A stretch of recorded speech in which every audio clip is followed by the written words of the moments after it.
And good evening and welcome. Saturday night, 10th of January, 2025. And hope everybody is doing well. There's brother Jack Dawson. How you doing, Jack? How are the baseball projects going, buddy? Hope going well. Maybe we'll get into a little baseball chinwag. We'll play some baseball and certainly an homage paying to none other than Mr. Patterson, Esquire. So we hope he will be kind enough to deign to join us. That would be great. Hey, look at us, Saturday night. Saturday night. Hey, Tim, Tribe fan, Clee baseball fan, 879. The one and only. How are you doing, Tim? Tim is back to putting up videos, which is super cool. Roberto Clemente project lives on.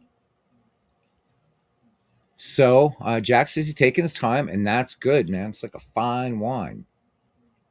So have fun with it. Mr. Patterson, where are you? Come on, man. That is his name, right? Mr. Patterson. William Patterson 8, I believe is his name. So I'm going to have him come in. But until then, hey, man, even when he does come in, we'll have a little chin wag and let him settle in, grab a beverage, and we'll have a good time tonight. Regardless. So Tim says doing well. He says got another Clemente video uploading as we speak. Awesome. So folks, you'll definitely want to check that out. Good. So Jack, you always share with me in Discord what you're doing, but how about with the chat? Because anybody catches this later might be interested. What's your latest project? Let folks know, man, and let them know in the Discord too. It's all good stuff. So I can't decide whether to play Pocket Pennant Run or Diamond Mind or Strat, because I haven't seen Cousin Ken Castro. So, but just gonna hang out, chat for a little while, and everything. Again, I think it's important that we pay homage to one of the most, again, erudite members of the YouTube sports gaming community, and that is, Mr. Patterson, I think it is his name, something like that. So it'd be good to talk some baseball with him, won't it? It'll be great. So yeah, I mean that's really the only reason I'm here. Not really. Well, lots of fun anyhow. So I don't know what to play. I was partially thinking, let Ernie Harwell call a game, but maybe get to that another night or another time or later on, or what have you. So just watched Major League earlier again tonight for the upteenth time. Love that movie. Such a great movie, isn't it? It just all comes together. It's too bad the rest of the movies in that series, like the other two, whatever, just not good at all. But that first one, such a classic, up there with all the great classic baseball movies. So love it. Major League. So I'm sure everybody in this community has watched it, but have you watched it umpteen times? Maybe. All right. So I don't know. Guess we'll start a little pocket pennant run here. But again, this is more about just folks want to get on. I'll be putting a link in the chat here in a minute, or in a little while, if people want to, just pop in or whatever. But we'll just do just find a random game or something here. We'll find an interesting game in an interesting year. So I don't know. 1997, huh? 1997. Nah. Meh. Let's pick another. Hey, there we go. Hey, cousin, how you doing? He says, how's tricks? Oh, pretty well. I learned a new one tonight. Pretty cool one. I like it. But how are things with you, man? Any crazy games today? Any crazy games? That's what we want to know. All right, I think we're going to do a game from 1959. Looks like a good one. Chicago White Sox and the Boston Red Sox. White Sox, of course, the American League champions that year, faced the Los Angeles Dodgers in the World Series. Um, so White Sox won this game 4-3. Took place on the 12th of May, 1959. I was looking for a, there's another one though here too. Good Indians Yankees game here. This might be a nice, fun one too. So Indians win this game 7-6. Again on the same date. Yeah. So it looks like it's going to be a little bit of American League tonight. There's a Bucko game there from 1959, but there we go. So Ken is rolling his third game of the day. All normal results thus far. There you go. You have somehow appeased the baseball gods, I think, and always a good thing.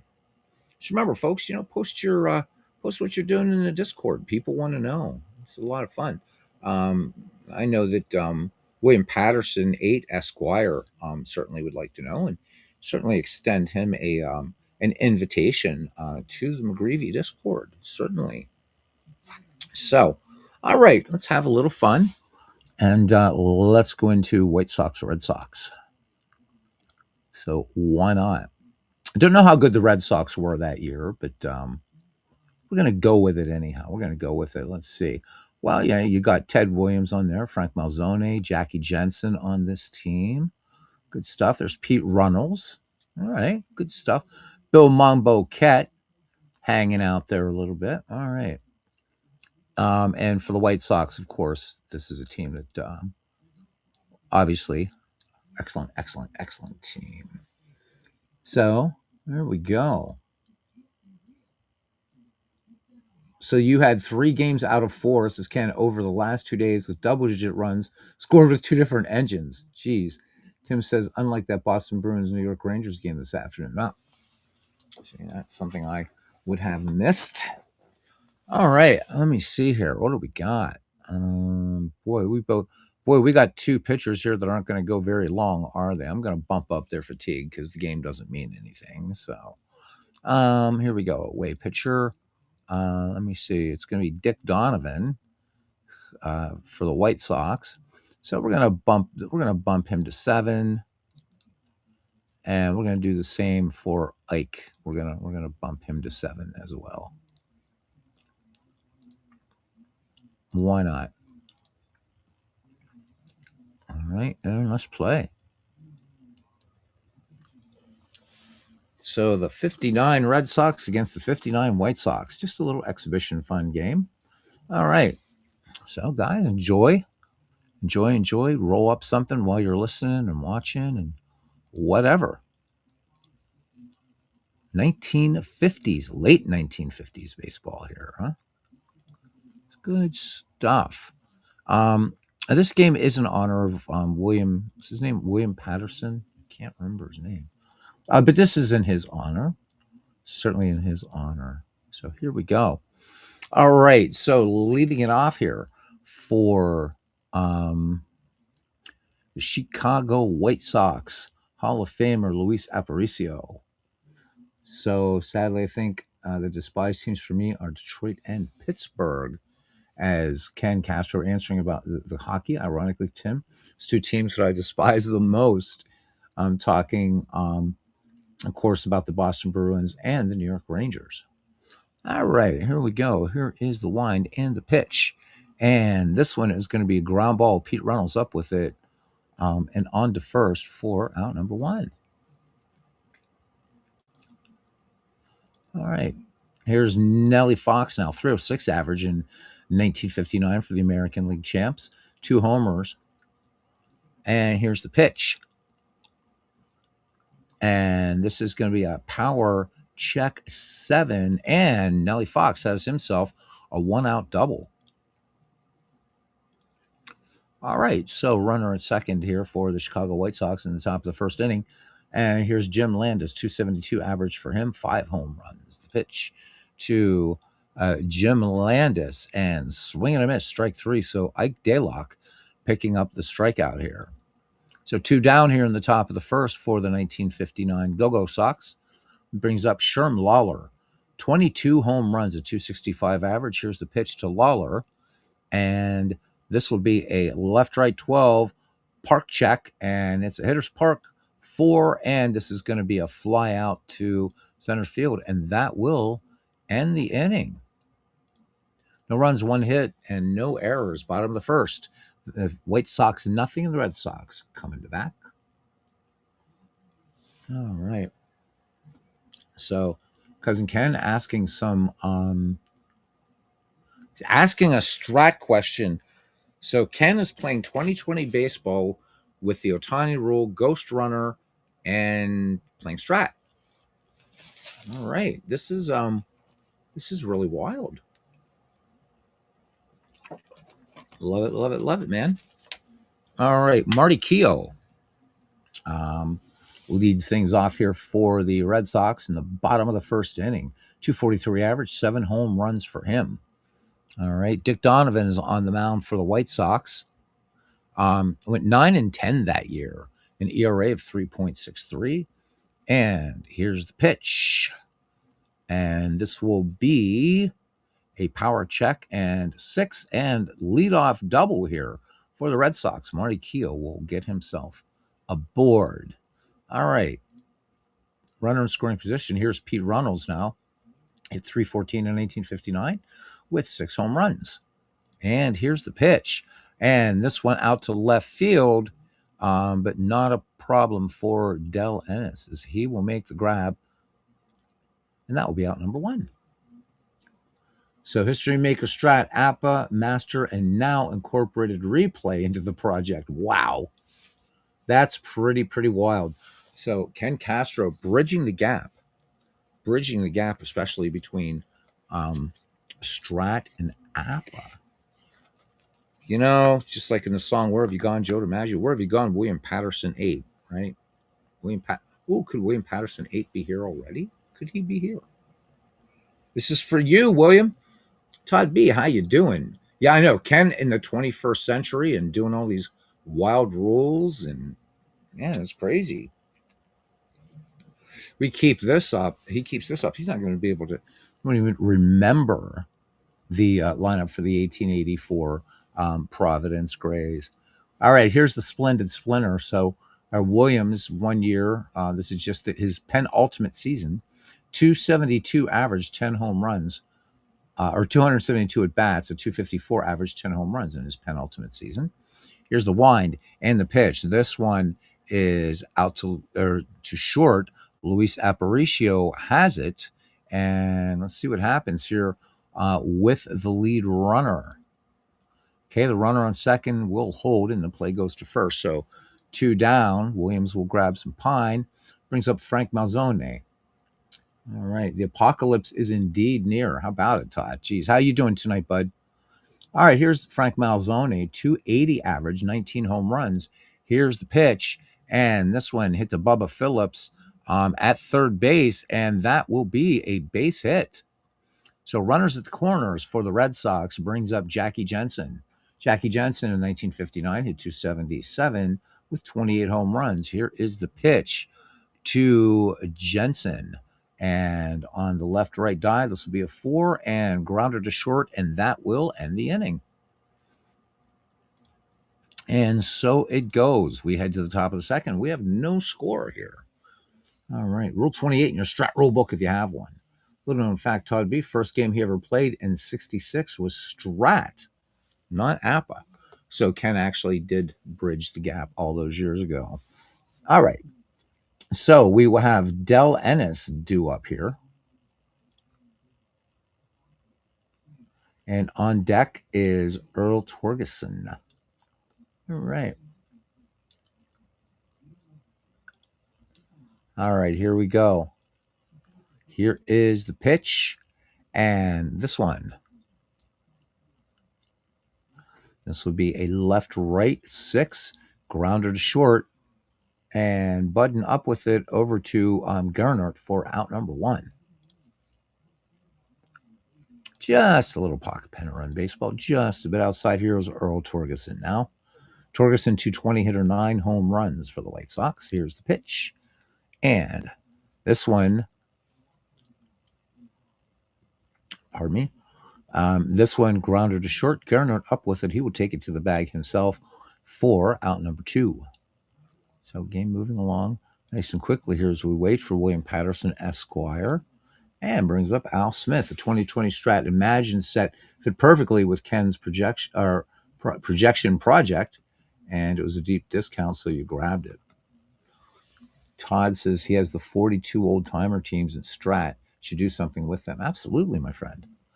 All right, bases empty, 2 away, brings up Al Smith, 237 hitter, 17 home runs. These White Sox, doing a lot of what they did in 1959 with speed, timely hitting, things like that. Not a powerful lineup, but good enough to take the American League pennant and go to the World Series to face the Dodgers.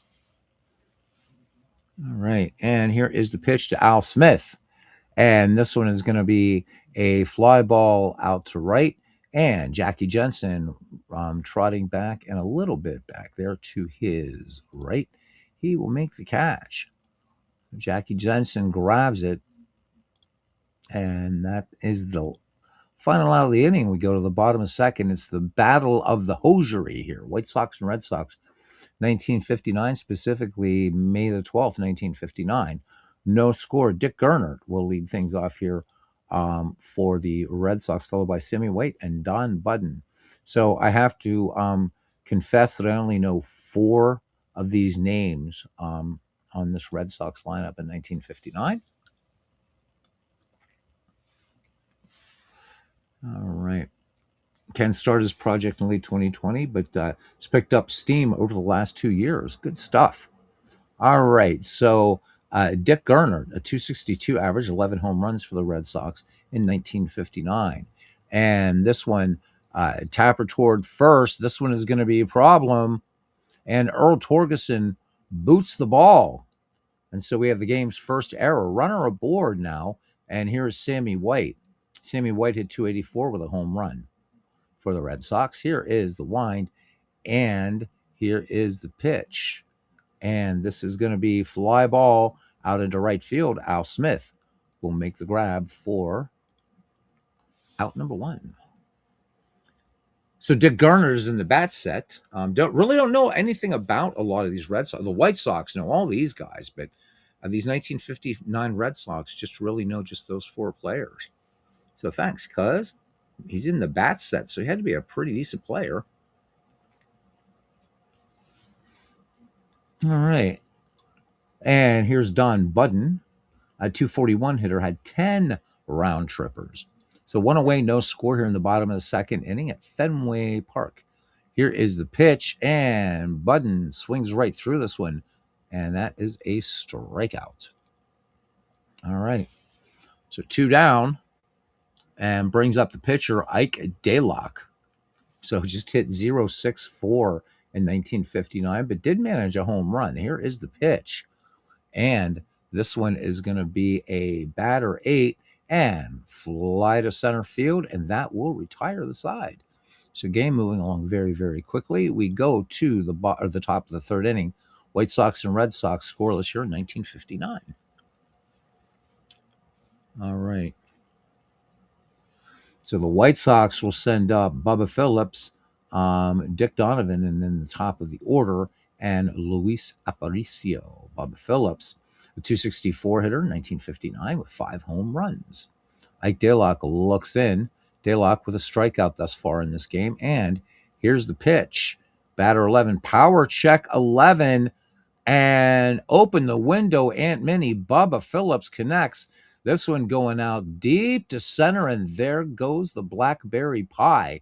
And the Chicago White Sox draw first blood. Home run. All right, they are none too fond here in Boston. 1-0 White Sox, nobody out. Bubba Phillips going yard, and here's the pitcher, Dick Donovan. Donovan hit 131, so a veritable slugger compared to Ike Daylock with a home run. You know, cousin, says Ken Castro, had a great family day today here, but this is the icing on the cake in my eyes that this fam is together as well. Same here, cuz. And I know there's been a lot of baseball and stuff going on tonight. But it just wouldn't be Saturday without hanging out with you guys. Stick Tap Sports Network says, "Forgive me, forgive me for I have sinned. I have been and am still watching football. Enjoy it, my friend. Enjoy it. Enjoy it. Enjoy it. It is all good, man. It is all good. Good to see a Stick Tap Sports Network. Return to your football game and have fun with it. All right. I mean, we're just an old random game here from 1959 we're playing today. All right, here is the pitch to Dick Donovan, and swung on it. And this one, soft liner to Don Budden. It's short, and he will have it for the out. All right, boom. So one away, and we swing around the top of the order, and leadoff man Luis Aparicio, as cousin Ken Castro says, he has not sinned. I know everybody's really, because isn't this the weekend, like the wild card games or something in football? Is that right? I think it's like this weekend, today, tomorrow, whatever. I know I live with a bunch of Pittsburgh Steelers fans. Unless looking at corn counts, that's never a sin. That is a virtue, because cousin Ken Castro, a resident expert in that particular agricultural product. Yeah, absolutely. And what did we talk about the other night that we never thought would make it on? Oh, JOI videos. There you go. All right. Aparicio grounded to second his last time. One away, 1-0. Sox lead. And this will be hit out to center field. And base hit for little Luis Aparicio. Picks up the base hit. And good speed there at first. All right. So when we got 2 greens, we're going to go ahead and see what Al Lopez wants to do. He is calling for the steal. All right. Here's Nellie Fox. Doubled his last time up. And Luis Aparicio off to the races, slides in, and he is safe ahead of Don Budden's tag. All right, so Aparicio in scoring position, Nellie Fox in the box, and this will be a bat 12. This is a park check 2, and just a harmless fly out to Marty Keough out there in center field.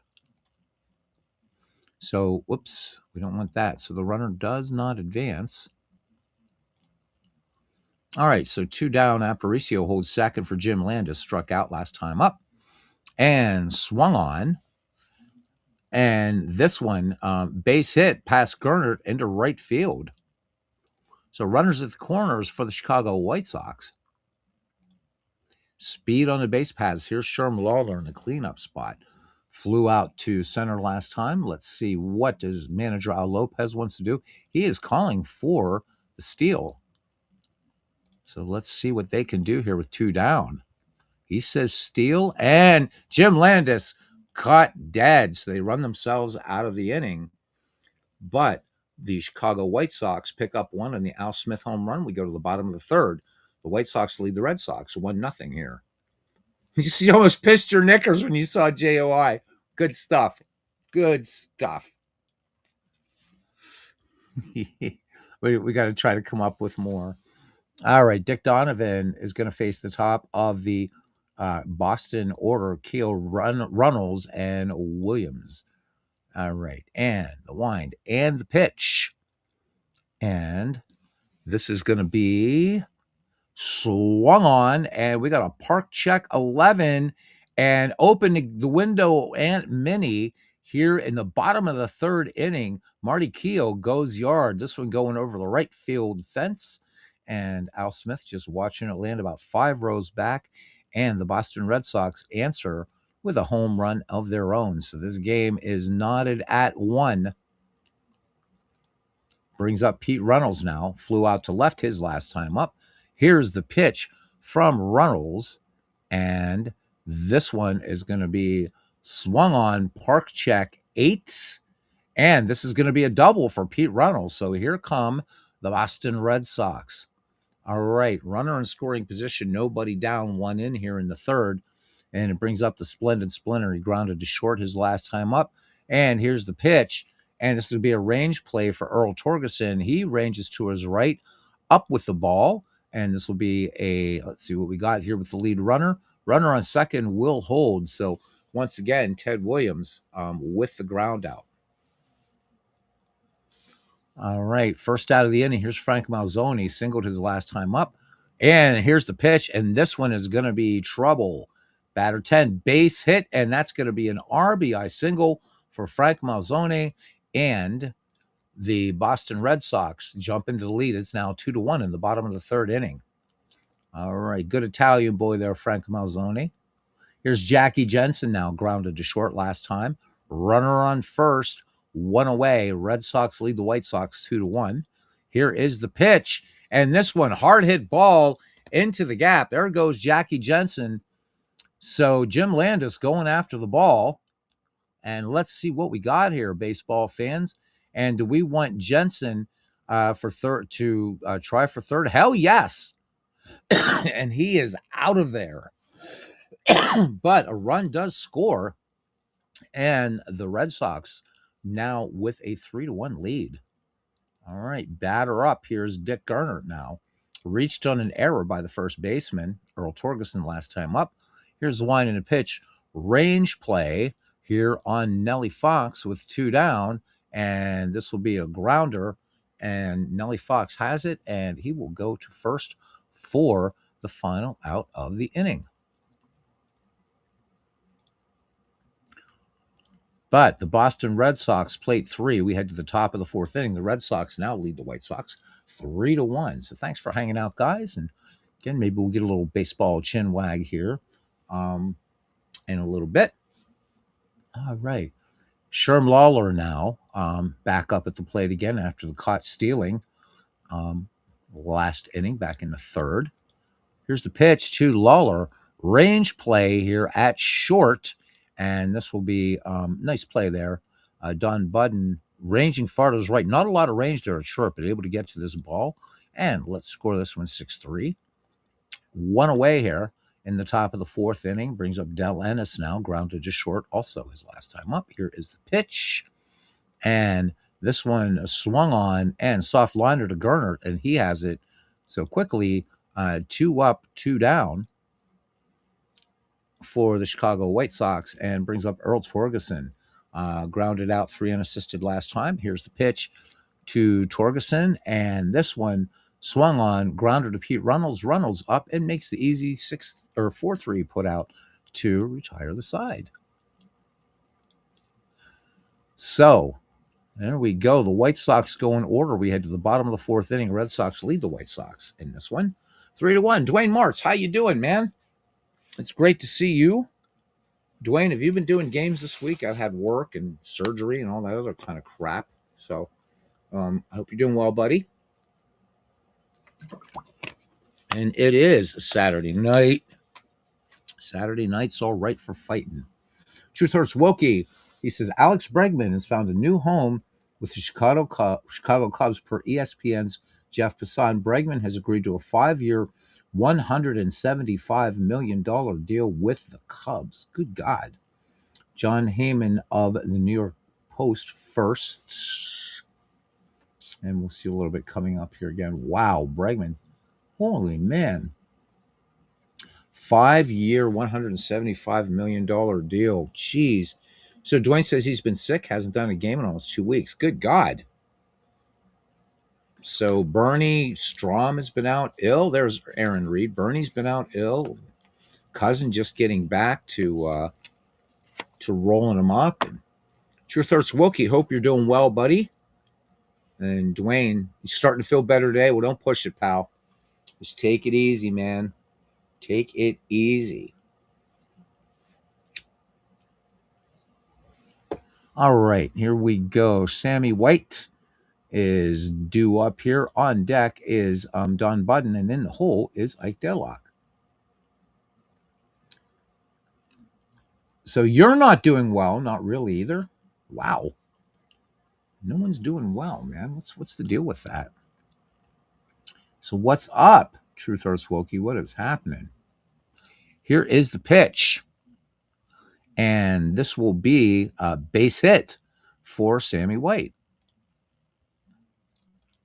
So here come the Red Sox now. 7th hit in this game. And here's Don Budden. He struck out last time. Lots of illness floating around. Local hospitals were maxed out, says Todd B. Strange year it has been in many, many ways. This one, fly ball, center field. Jim Landis has it. And we'll see. Oops, I keep hitting the wrong thing, man.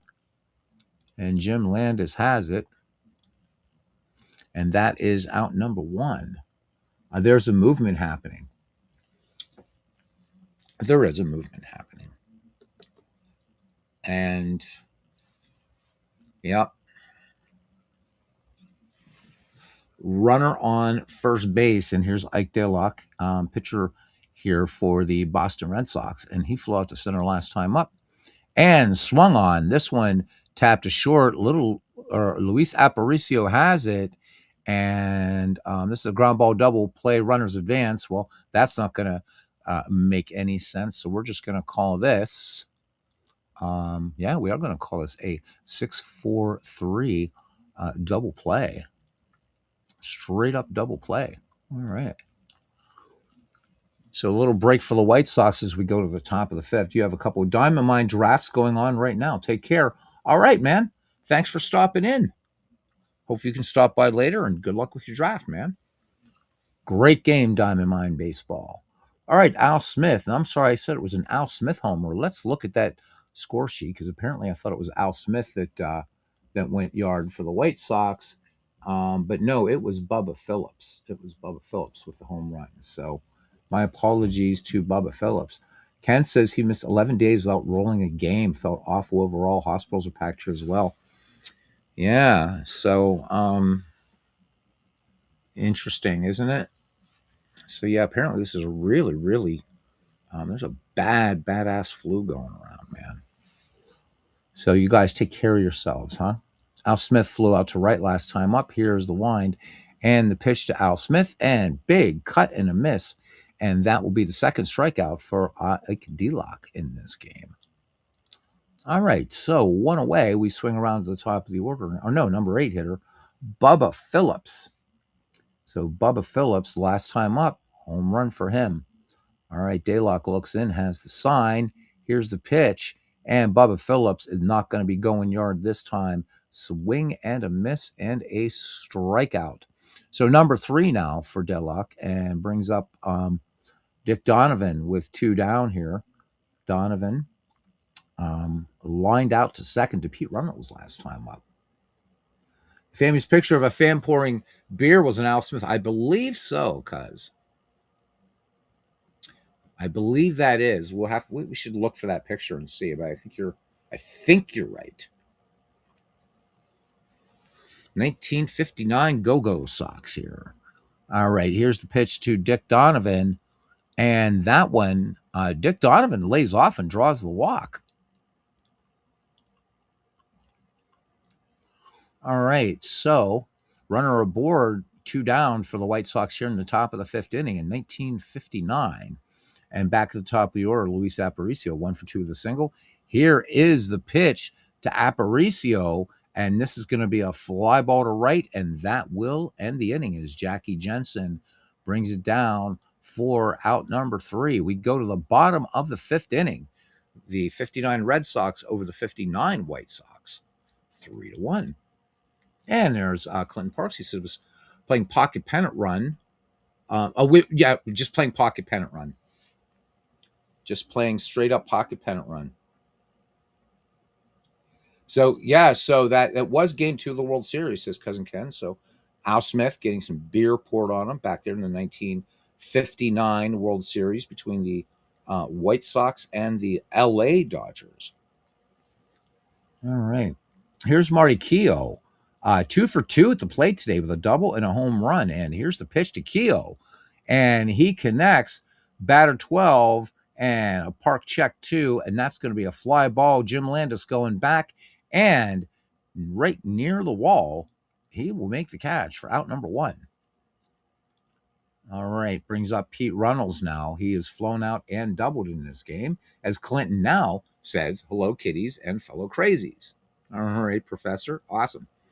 Melvin Peel, a motor oil executive in the front row, lunged for the ball, knocking over his cup of beer. Poor Al Smith. So 2 going down into the to the ephemera, if you will, baseball history. All right, and by now it certainly is. So my math sucks. What is that? 60? Yeah, 66 years ago. Good God, 66 years. All right. All right, here's Pete Runnels now. Here's the pitch to Runnels. And this one, base hit into left field for Runnels. All right, so a runner on and brings up Ted Williams. So he is grounded out twice in this game. Again, Williams in his penultimate season. And this is going to be an infield check 7 on Luis Aparicio. And this will be a ground ball. And we'll see what happens here with the lead runner and basic fielder's choice. So first time Williams on base today. All right, Splendid Splinter on at first, 2 down for Frank Malzoni, 2 for 2 on the day. Here's the pitch to Malzoni, swing and a miss, and that does it for the Boston Red Sox in the 5th. All right, go to the top of the 6th inning, and the White Sox trail the Red Sox 3-1 in a randomly picked game for baseball history. This one, May 12th, 1959. So Ken Castro asking Dwayne, what project are you hitting when you get back? And inquiring minds want to know.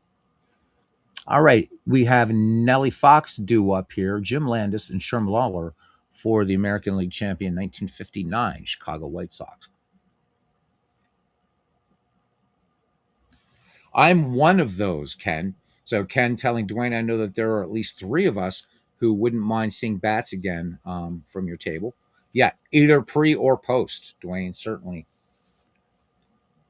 And I hope someday you do get back to the World Series project. I really do. I thought that was a lot of fun. All right. Nellie Fox on the day is 1 for 2 with a double. All right. Ike Dellock peers in, has the sign from Sammy White. Here's the wind, and here's the pitch. Control 4, and Nellie Fox lays off and draws the walk. All right. So Chicago with a runner on board, and here's Jim Landis. 1 for 2 with a double, or with a single. I'm sorry. Here's the pitch to Landis. This one swung on and fly ball to right. Jackie Jensen has it. And 1 away. All right. So Dwayne says today put some APA 2023 ratings into Digital Diamond Baseball. So he's thinking of doing opening day Braves versus the Nationals. Cool stuff. Yep. Clinton says, ain't that the truth? Either or, no matter. I like them both. Yeah, they're excellent. Alert, danger, danger, Will Smith. Dwayne playing modern baseball. You're talking about the alert. What about you playing 2020, man? Wow.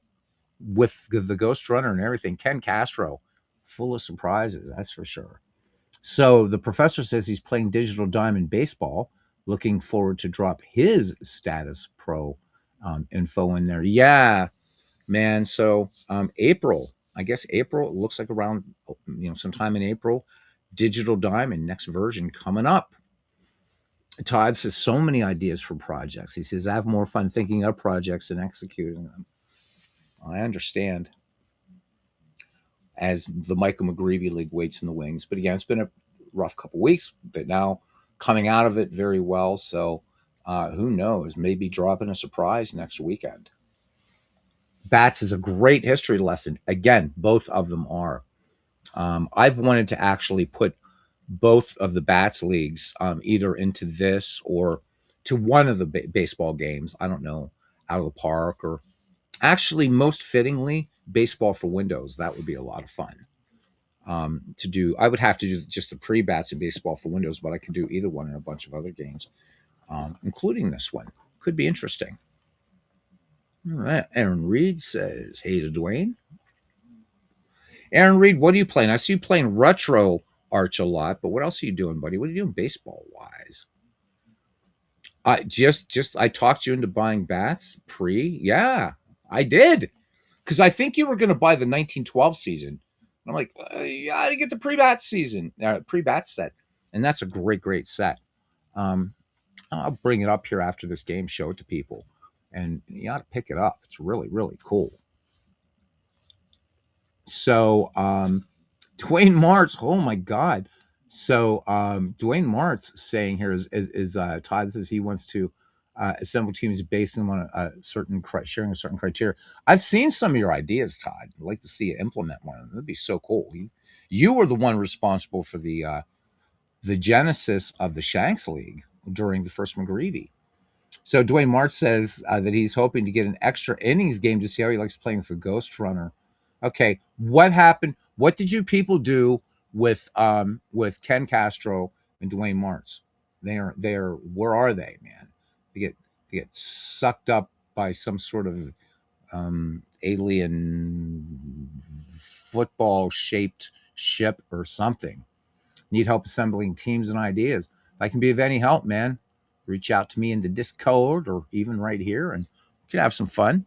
I don't know what game you're going to be using, but even if I don't have it, I'd be happy to help if I can. You just need somebody to bounce some ideas off of. I'm sure everybody here in the chat would be willing to do that. Here's Sherm Lawler now. It's flown out and grounded out. Here's the pitch to Lawler.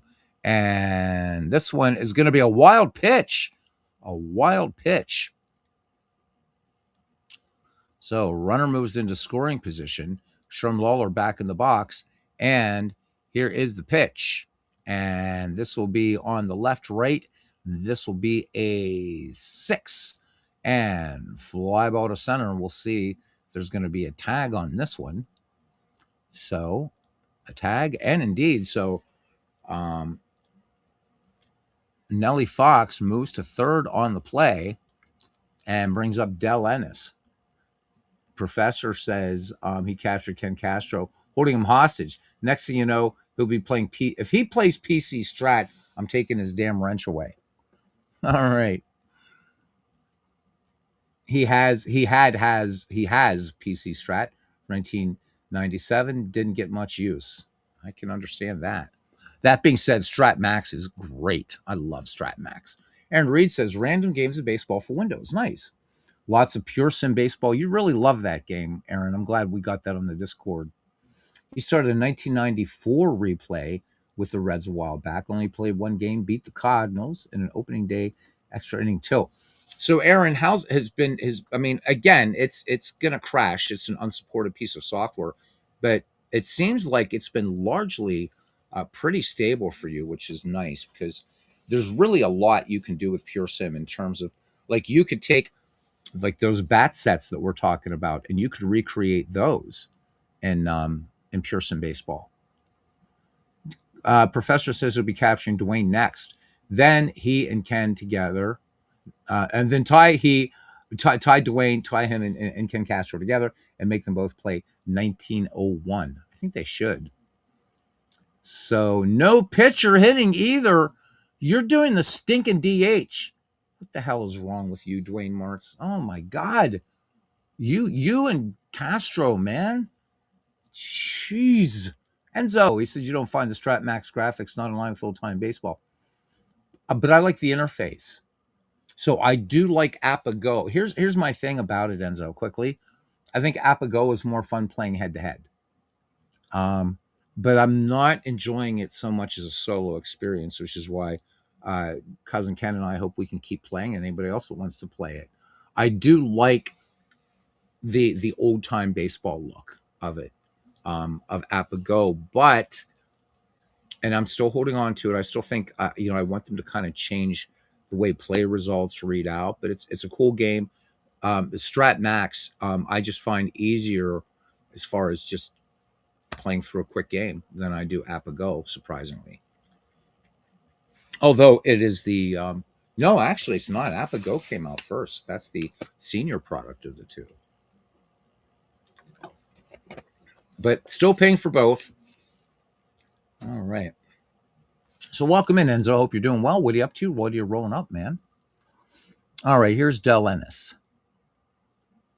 And Del Ennis last time lined out to first. And here's the pitch to Ennis.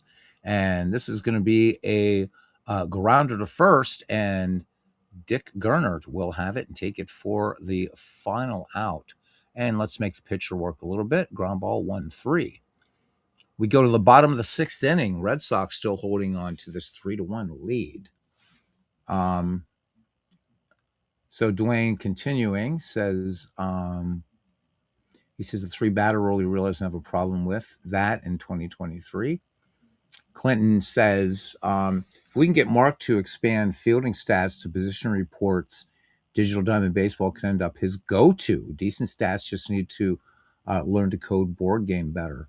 Yeah, it would be really cool, Dwayne Martz, when you're feeling better and when you feel like maybe doing a tutorial video, if you would maybe give us all a little bit of a little syntax lesson in Digital Diamond Baseball. I think I'd probably play the game a lot more. And actually, I would need it anyhow because I do plan to play it a lot, provided the Status Pro implementation is complete in the upcoming version. Because I buy the game every year. I love it. Been playing it since version 3. And Digital Diamond is a great game. And even on its own, Dwayne and I have talked about great baseball engine all by itself. All right. So here we go. Jackie Jensen will lead things off for the Red Sox. Bottom of the 6th inning here. 1 for 2 with a double. And Dwayne says, sure, not a problem. So Aaron Reed talking about Pure Sim says it works pretty well for the most part. It does crash after doing a lot every once in a while. Yep. And it will crash. And unfortunately, unless and until we find out if Sean Sullivan is still among us all, if we'll ever get a sequel to Pure Sim. He had such a winner there. It's too bad things went kind of south on that game, but it was really cool of him to give it free to the baseball gaming community. Start a grassroots campaign to get Ken into the Apple Hall of Fame. Why not? You know what? That, and I don't think Todd is being facetious whatsoever there. I think he should. Aaron says he would try a Bats League with Pure Sim, but I don't know how far he could go with it because when I import the players for a Sandbox League, it stops and crashes and you have to start over. It can be a little finicky. That's definitely for sure. But you could do the pre-Bats League pretty much, Aaron. We just got to fix you up with a couple more seasons, and you could do pre-Bats in App PC. All right, here we go. Here's the pitch to Jackie Jensen, and swung on, and this one grounded to Nellie Fox for the 6-3 putout. So 1 away here. And that will bring up Dick Gernert. Gernert reached on an error and grounded to second in this game. So he is 0 for 2. And this one, tapper down to Bubba Phillips, takes it on 2 hops and fires across to Earl Torgerson for the 5-3 putout. All right, so 2 away. Again, this game in honor of William Patterson 8, Esquire. And here's Sammy White now. Sammy White 1 for 2. Singled his last time up. Here's the pitch to Sammy White. Sammy White will draw the walk from Dick Donovan. So Dick Donovan issuing his first walk of the day. So 2 down here for Don Budden. 0 for 2 in the game. Flew out to center his last time up. Here's the pitch to Budden. And this one is going to be a power 6. And it's going to be a ground rule double. Ground rule double. So big hit there for Don Budden. Here come the Red Sox again. All right, 2 in scoring position. 2 down for the Red Sox here for the pitcher, Ike Delock. Let's see what Billy Jurgis wants to do. Delock has held the White Sox, just giving up that 1 home run to Bubba Phillips back in the 3rd. Let's see what Billy Jurgis wants. He does indeed want a pinch hitter. So let us go to the bench and let's see who we got here. So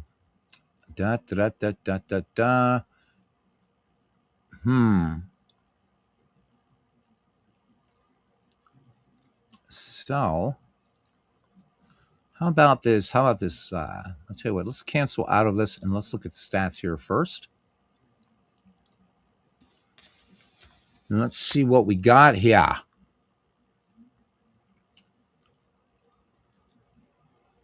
As this would be a time for a pinch hitter, that's for sure. Actually, let me see. Yeah. All right. So looks like Gary Geiger was brought in historically in this game by the Red Sox. So let's bring him in now. Let's bring him in now, and he will pinch hit for Ike Dellock. And let's make our changes. And Gary Geiger in there now. And 245 hitter in 1959 with 11 home runs. Todd B says, this guy, everybody's talking about, it's no. This one, Clinton, no, not an Italian. It is not Malzone. All right. It is, so in Italian, there are no silent letters. It is Malzone, not Malzone. And in Americanized Italian, you would say Malzone, but it's Malzone. Malzone. So the E is pronounced like an A. So I love your corrections, but in Italian, buddy, I got you. So his name is would be actually Francesco Malzone. Is actually how you say the name Italian, Malzone. So, but a lot of Italian Americans try to anglicize their names.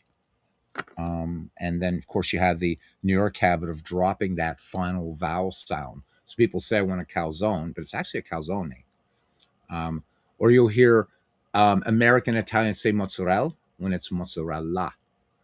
You know, provolone formaggio. So, gotcha, man. Yep. So Boston Americanized it. Yep. So, but it's Frank Malzone, brother. I got to keep with. That's why I said Rico Petrocelli. Call it Monticello, not Monticello. So, got to hold on to the roots a little bit, brother. But now for French names and for all kinds of other names, Clinton, and all the other things you've corrected me on, I will accept them. But in Italian, I gotta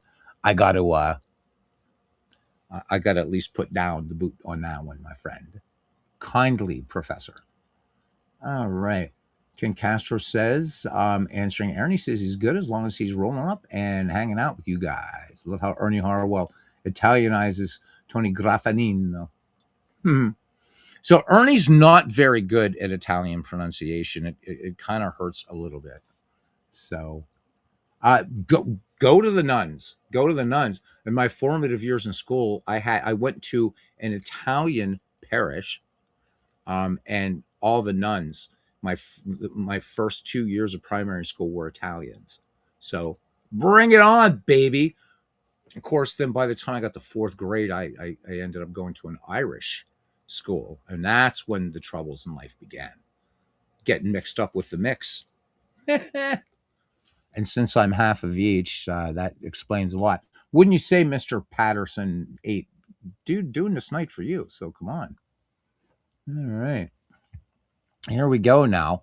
Pinch hitter Gary Geiger, and here we go. This is a left-right job, so this is going to be a batter two, and just a simple little ground ball to Nellie Fox to retire the side. So ground ball 6-3, and now we got to do the weird thing. So we got to pick Gary Geiger. We got to change his position, make him a DH, choose, save, and then we got to switch out our pitcher. All right, let me see. So Murray Wall came into this game, as did Bill Mambo Ket. So let's bring in Murray Wall, and then let's bring in Bill Mambo Ket. He's got a little bit more going on, and there we go. We're gonna not change his fatigue, and we're in here. Mambo Ket in 1959 for Bernie Strom's Red Sox and Clinton Park's Red Sox. ERA of 4.12 with 87 strikeouts, 33 walks, went 7-7 that year. You never forget. Hey, holy shit. No, he's not getting to me at all, man. Legends, how you doing, brother? No, I want him to come in and enjoy fellowship. You know what I mean? I really do. So how you doing, brother? It's great to see Legend Sports Universe here with us, hanging out for a little bit.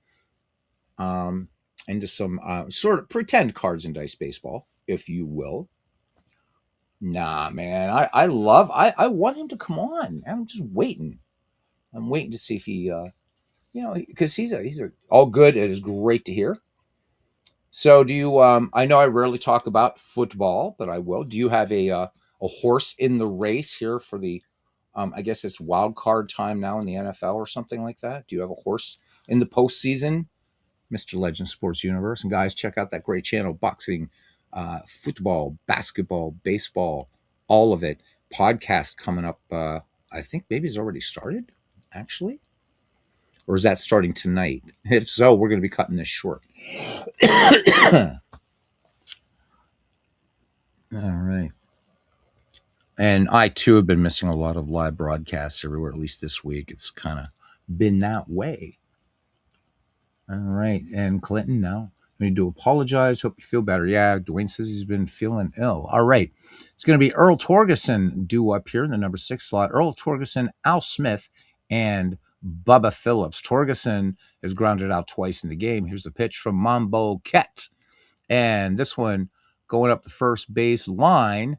And Gernert has it, and he will take it to the bag himself. So 1 up, 1 down here for the White Sox here in the 7th inning. Brings up Al Smith, he who had the beer poured on him, according to cousin Ken Castro, confirming that in the 1959 World Series. He has flown out and struck out. All right, and here's the pitch. This one, bouncer to second. Pete Runnels pounces on it and has it and on to Gernert for out number 2. So 2 up, 2 down here for the 1959 White Sox. Brings up Bubba Phillips. He's 1 for 2 with a homer. Here's the pitch. And Bubba Phillips is going to swing right through the Bill Monboquette action.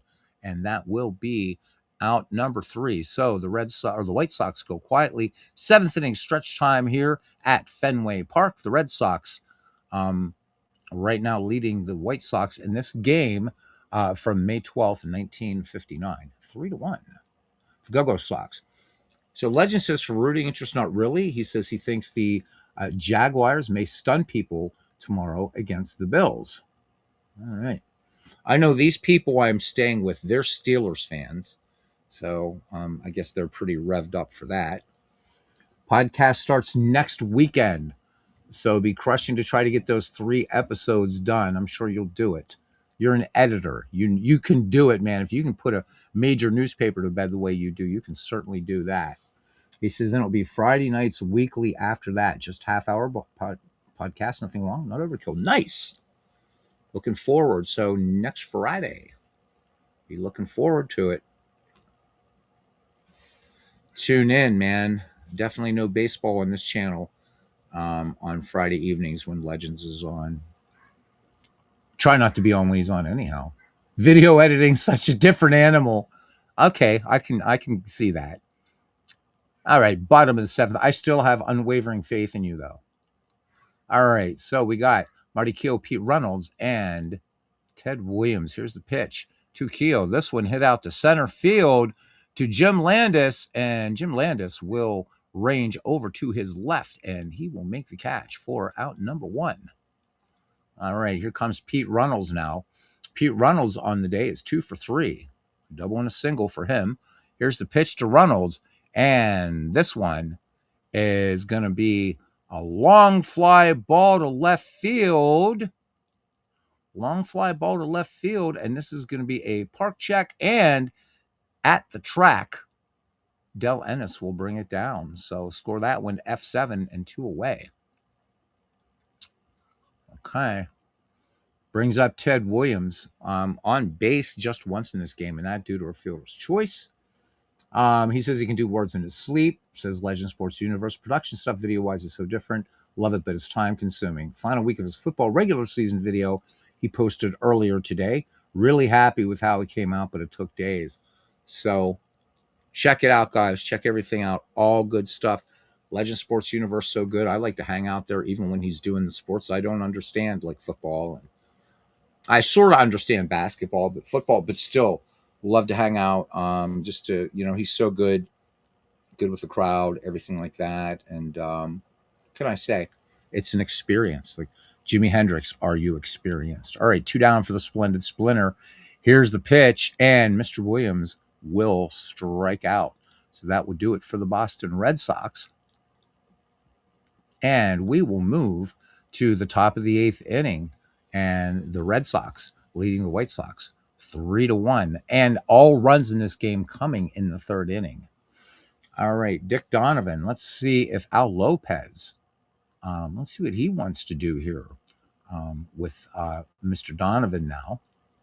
And he's not calling for a pinch hitter. So Craig Harris did say that they're still working on the AI or the whatever, how the ratings go for this. Let's look at their bullpen, and is there anything exciting there? So, So Turk Lone came in, as did Rudy Arias and Jerry Staley. I think you got to pinch hit at this point. The White Sox winning this game, they actually didn't have a pinch hitter historically in the game. So let's look at the bench. And we're going to bring Billy Goodman in as a pinch hitter. All right. So Billy Goodman, boom, pinch hit for Dick Donovan. And there we go. All right. So Billy Goodman in there now. 250 with a home run. 250 average in 1959. 2 more baseball game streams before the year 5 rookie draft, which means Hannes Wagner will, by that time, finally beginning in the Pittsburgh Pirates organization. Jesus. Turk Lone was fairly badass back then, says the professor. Well, let's see if he can get something going here for the White Sox in the top of the 8th inning. All right, Monboquet staying on in relief, and here's the pitch from Bill Monboquet. I love saying that name, even though it's probably Monboquet in French, but still, we'll take it. And Billy Goodman with a leadoff walk. All right, so runner on, and we're not going to run him, but I want to see. I'm not going to run a very good against an excellent. Al Lopez calling for the steal, but I'm going to override Al Lopez. Luis Aparicio, 1 for 3, flew to right his last time up. Here's the pitch. Infield range play on Frank Malzone, and this is going to be a ground ball, but the runners will advance on the play. So let's do this ground ball 5-3, and moving into scoring position is Billy Goodman. All right, 1 down, and here's Nellie Fox. Nellie Fox in this game has doubled, flown out, and walked. Here's the pitch to Nellie Fox. This one hit out to right field, and Jackie Jensen's going to bring this down, but we'll see if we have a possible advance play on this. Boom. And indeed we do. So tagging and moving to third is Billy Goodman. All right, so with 2 away, let's see what Jim Landis can do. Flew out to right his last time up. He's 1 for 3. So here's the pitch. And Landis, this is going to be a base hit. And Jim Landis picks up the RBI single with 2 outs. And the White Sox are within 1 now.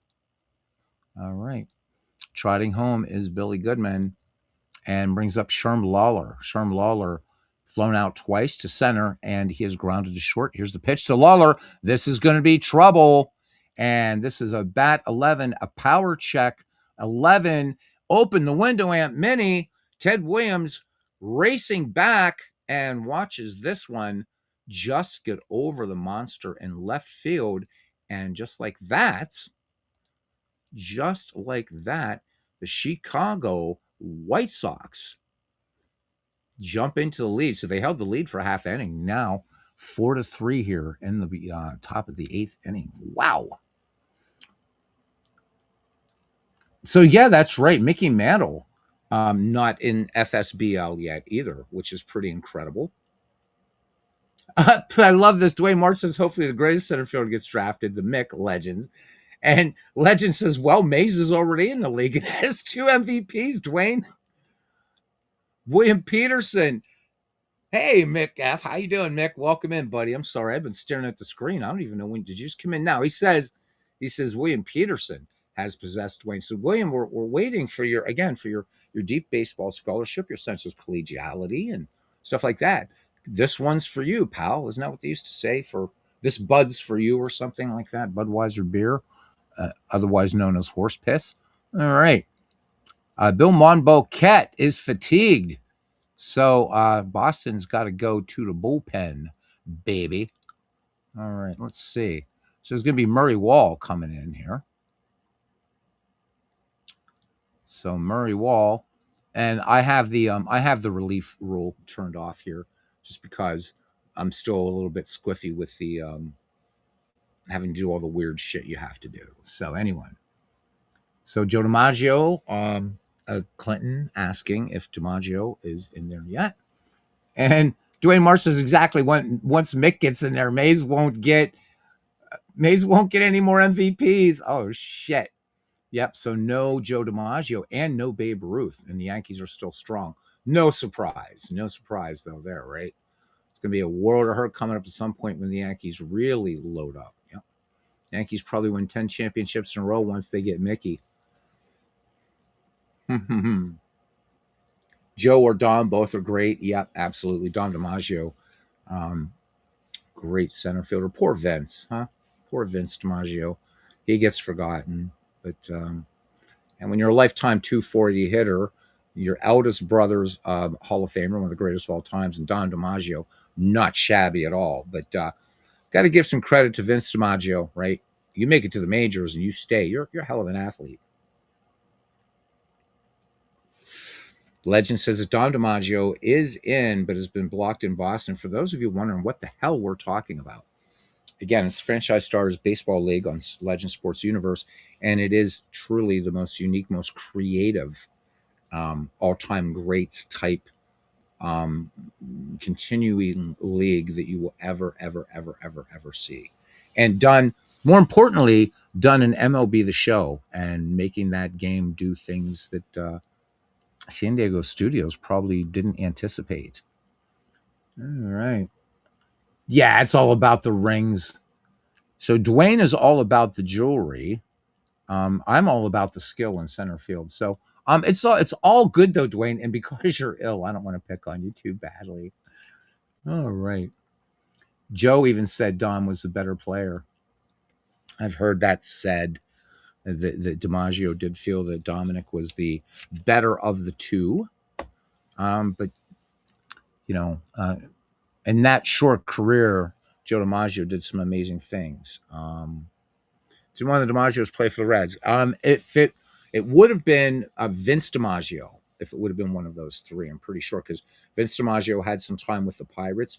I think he was the National League of the three DiMaggio brothers. Aaron, maybe somebody would be kind enough to check Baseball Reference on that one. So Koufax and Jones locked up earlier season in a string. Dwayne can't help himself. He's dropped on his head as a kid, says the professor. Pretty sure it was Aaron. I think that he was in the National League, and I do know Vince DiMaggio. So Clinton says he's gonna should give him a second. Pretty sure. Poor Padres, they won't be good until free agency kicks in. I guess that's kind of the story of their franchise, right? They start in 1969 and don't make any noise until what, 1984, I think it is. All right, here we go. Here's Del Ennis batting with two down, and here's the pitch from Murray Wall, who's finished his warm-up pitches. Fly ball, center field, and this will retire to the side as Marty Keel brings it down for the final out of the inning. All right, we head to the top of the ninth, and we got to bring us in another pitcher. So first, we got to make Billy Goodman. This is so convoluted the way you have to do this, but that's okay. All right, yes, got it. Okay, Dick Donovan, blah, blah, blah. All right, let's bring in Turk Loam because he has been badass, and these... Actually, you know what? We got Jerry Staley coming up, and I think although there wasn't that really closer thing yet, but I think you almost got to bring in Jerry Staley at this point. Keep Turk Loam if you have to, but Staley, little better ratings department, and there we go. So Jerry Staley, a 2.23 earned run average for the White Sox in 59. He struck out 54, walked 25, had a record of 8-5 with 14 saves. Vince was a free swinger, partial 1940 with Cincinnati, but he was more Pittsburgh Pirate. Thank you, cousin, or yeah, professor. God, I'm getting all messed up here. Vince DiMaggio on the clubs that Ken Castro played history maker baser with the San Francisco Seals. According to the professor, Vince DiMaggio was a free swinger. Yeah, so for San Diego, they've got a weak overall player pool, and they got in a crap draw at this point. So Gwynn's not in there yet, is he? So Turk Loan was 9-2 also. 15 saves. All right. Yeah, I mean, Loan's a badass. We're going to bring in Staley, but it's good to have Turk Loan just in case Staley gets in trouble. All right. So here we go. We have Malzone, Jensen, and Gernert due up for the Red Sox here in the bottom of the 8th inning. Here's the pitch from Jerry Staley. And this one is going to be smacked out towards second base to Nellie Fox. Nellie Fox has it on to Earl Torgeson for the ground out. So one away, and brings up Jackie Jensen. Jackie Jensen is 1 for 3 with a double. No Gwynn, no Winfield. So Padres got to help. They got to hope get one or both. Dwayne says, yeah, seen him with the 2-run homer today. Every game makes a trade look worse and worse. Legends. So that's the other thing is there is trading that goes on in the franchise stars baseball league. It's been pretty amazing. Just absolutely great. And if you're really jonesing for some baseball, William Patterson 8 and everybody else, start with season 1 and just enjoy just the past 4 seasons and the current season 5 going on in Legend Sports Universe. Just great stuff, man. What can I say? All right, one away, and Jackie Jensen. Here's the pitch to Jensen, and this one, fly ball, center field. Jim Landis has it. Routine out there in center field, out number 2. All right, here's Dick Gernert now. Gernert reached on an error and is grounded out twice. The pitch to Gernert, and this one is going to be fly ball, center field, and Jim Landis busy out there and taps the glove once, twice, and thrice, and makes the grab. We head to the 9th. White Sox now leading the Red Sox 4-3. All right. It's a good pairing. If he says he goes to newspapers, they both played setup and closer, 127 appearances between them. George Wynn's famous word in the smell skits. Da Bears. You know who I miss around here is Da Cubs, Da Bears. Love that guy. All right. So Murray Wall will stay on for the Boston Red Sox, at least for right now. And coming up to bat will be Earl Torgeson, Al Smith, and Bubba Phillips, the 6, 7, and 8 hitters due up here for the Go-Go Sox. Torgeson in the game has grounded first twice and to second once. And this one swung on and base hit into right field past the diving Dick Gernert. All right, so a runner on brings up Al Smith. Al Smith 0 for 3 today. Accidentally credited him with a home run when it's the guy who's on deck, Bubba Phillips. Here's the pitch, and Al Smith is going to lay off, and he is going to draw the walk. All right, so at this point now, let's see what manager Billy Jurgis wants to do. If he wants to leave Murray Wall in there, he's calling for a reliever. So we are going to look at the bullpen. So Mambo Cat and Murray Wall both historically played in this game, so we're out. So my usual house rule is we kind of get, if I can get the guy with the best ratings here or close to. Let's look at pitcher data here. And let's see. So this is not going to be a safe situation, so we're going to hold on.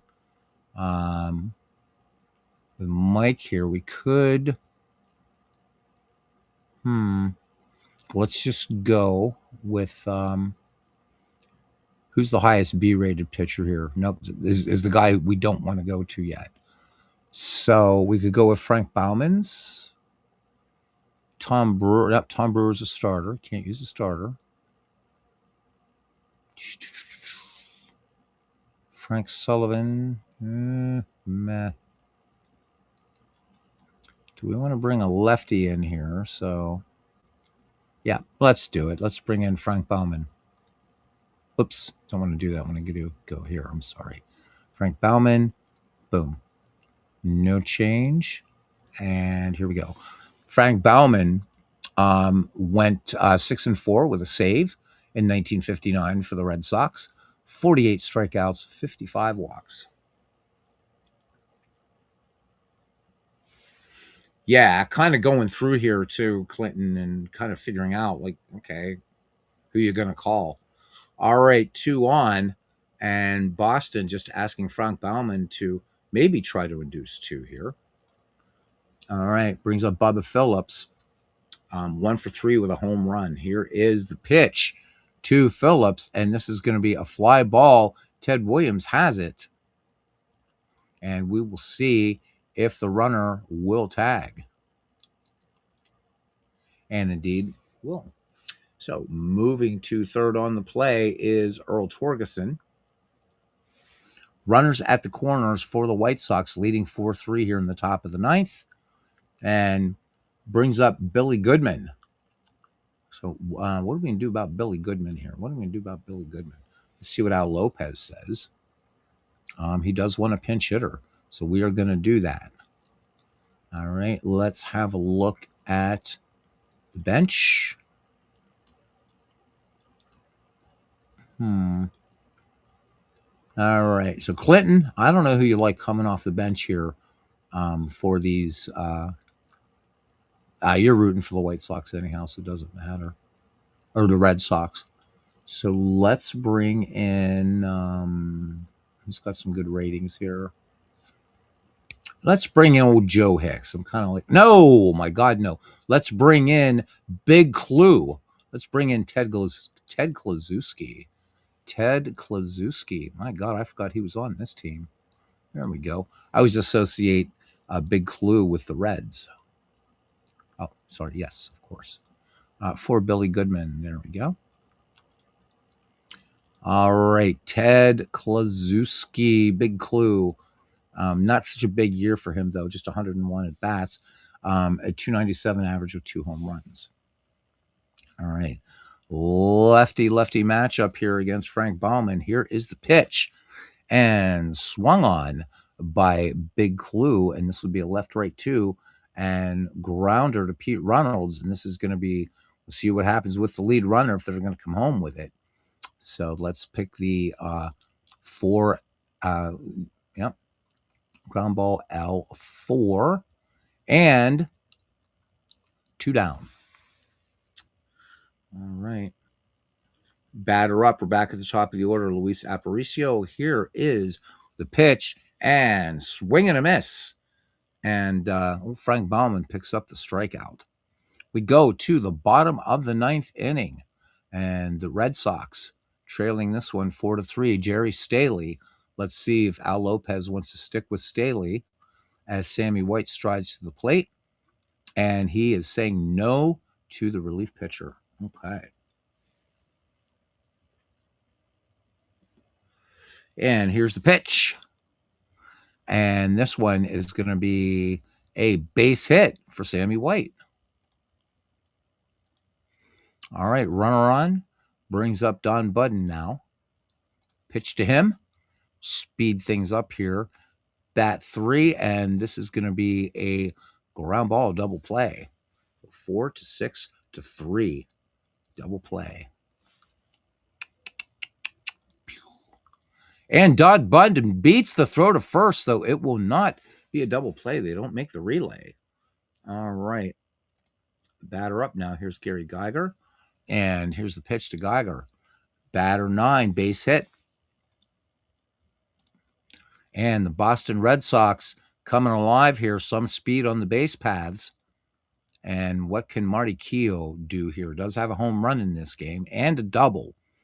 So he's seeing White Sox pitching pretty well. Here's the pitch, but not this time. Swing and a miss, and that will be a strikeout. 2 down, and it's up to Pete Reynolds to try to keep things alive. Single and double in this game. Here's the pitch, and this one, fly ball to right. This one will end the ball game as Al Smith will make the grab in center for the final out. And the Chicago White Sox win this one. Good ball game, 4-3. And there's your scoreboard. And there you go. So I'm not going to worry about all this exporting and stuff. And the results. Yup. And close. And yup. Got to verify. Yup. And yup. And close. And nope. And there's your scorecard. There's your scorecard. Get your scorecards here. Bring it up. One of the best things about this game. Good game. Yeah, it really was. Really was a good game. So, and I think the White Sox, we'll look at this again, but I think they actually, let's look at our really quickly again. So the White Sox, so this is cool. The White Sox won this game 4-3. Historically won this one 4-3, and win this replay 4-3. So pretty cool with that. So there you go for you guys that like box scores or score sheets, I should say. So the White Sox win it by the same score that they won it back in May 12th, 1959. So, there we go. There we go. There's the tail of the tape, man. So Frank Baumann tagged with the loss. Jerry Staley gets the win. And that's it for at least this game. Let's go ahead and close out and close out. And we're back at the... Yeah, isn't that score? Yeah, score sheet really nice, old school score sheet. It really is. It's just a great job. Now, if you play the... if you're using this as a board game companion, there's other score sheet templates you can use, but I really like that one a lot. In fact, that converted me. I used to be this sort of inning by inning guy, but I like the at bat way of doing things better. Just feels more intuitive. All right, so I'm going to put a link if anybody wants to come on and say hi, like on the microphone. You may, and then I'll switch up to the headphones. So, boom, there we go. All right. So always fun to play a little pocket pennant run baseball, and it's still a game. A lot of things coming down the pipe for 2026 for this baseball game. Makes a great board game companion. Really nice baseball game. Nice sort of quick research tool. You can just, along with Paul Fay's Baseball Commissioner HQ, so much stuff that you can do with this piece of software that started life as just a little project that Craig Harris did for himself during that year we were all locked down. All right. So since we're staying with kind of the old time, kind of bare bones, stripped down baseball, maybe we'll switch things up to Diamond Mine baseball. So thank you, Pocket Pennant Run. That was fun. The funny thing, I've gained more of an appreciation, even though I'm not chucking the dice, more of appreciation for the guys who are rolling dice and calling games. A lot harder to do than when you're doing it digitally, that's for sure. So mad respect. Hoping that Dombrov baseball, there's purportedly going to be a pretty big update for that this year, if not, with a new interface and everything like that. So that's one I'm hoping to be able to start playing more on the channel, is that one. So let's bring up Diamond Mine baseball. Version 12. What do we want to do here today? Let's just play something from this all-time greats from Keith Hemmelman. Let's see who's up here today. So none of these look exciting. So what we're going to do, let me see. If we hit autoplay,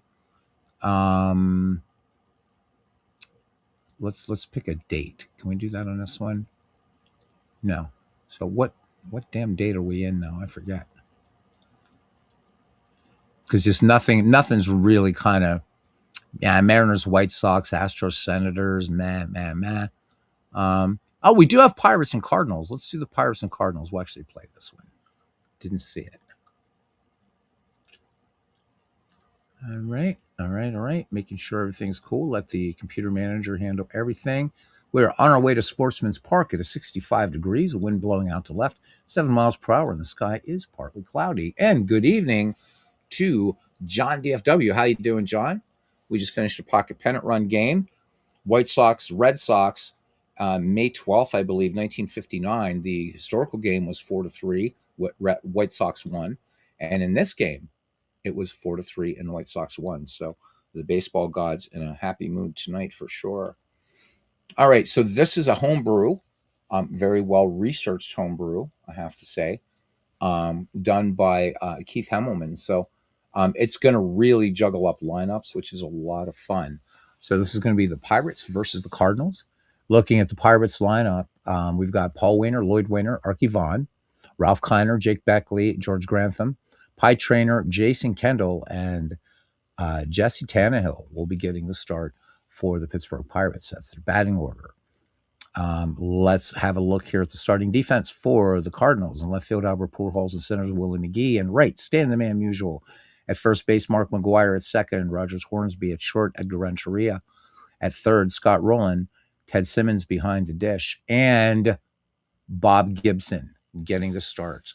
So this is going to be pretty ouchy. So John says that he's been lurking. All right, cool. Again, just waiting for William Patterson as we are doing this one for him tonight. Waiting. I know he's going to be coming in and talking a lot of great things about 1980s baseball. So, hold on to your hats. Hold on to your batting helmets. Grab your... Never mind. I won't say it. You know what I was going to say. All right, here we go. All right, so Paul Waner getting start tonight. And here we go. Bob Gibson pitches the 1-0, and this one hit off the end of the bat toward first base.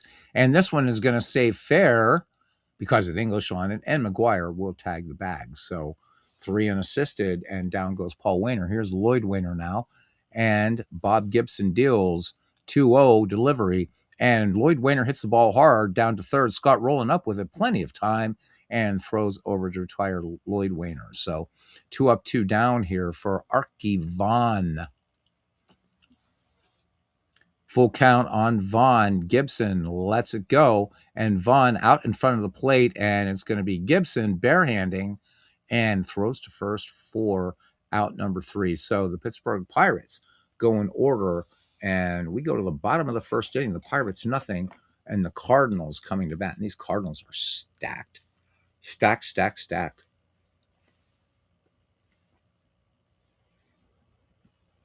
Batting order looks like this: McGee, Renteria, and Hornsby, McGwire, Musial, Pujols, Rowland, Simmons, and Gibson. Jess Tannehill on the hill for the Pittsburgh Pirates. Looking at the starting or defense here for the Pittsburgh Pirates: in left field, Ralph Kiner; and center, Lloyd Waner; and right, Paul Waner. So little poison and big poison in this game.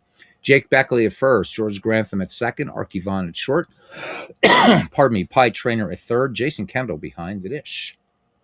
This is a home brew.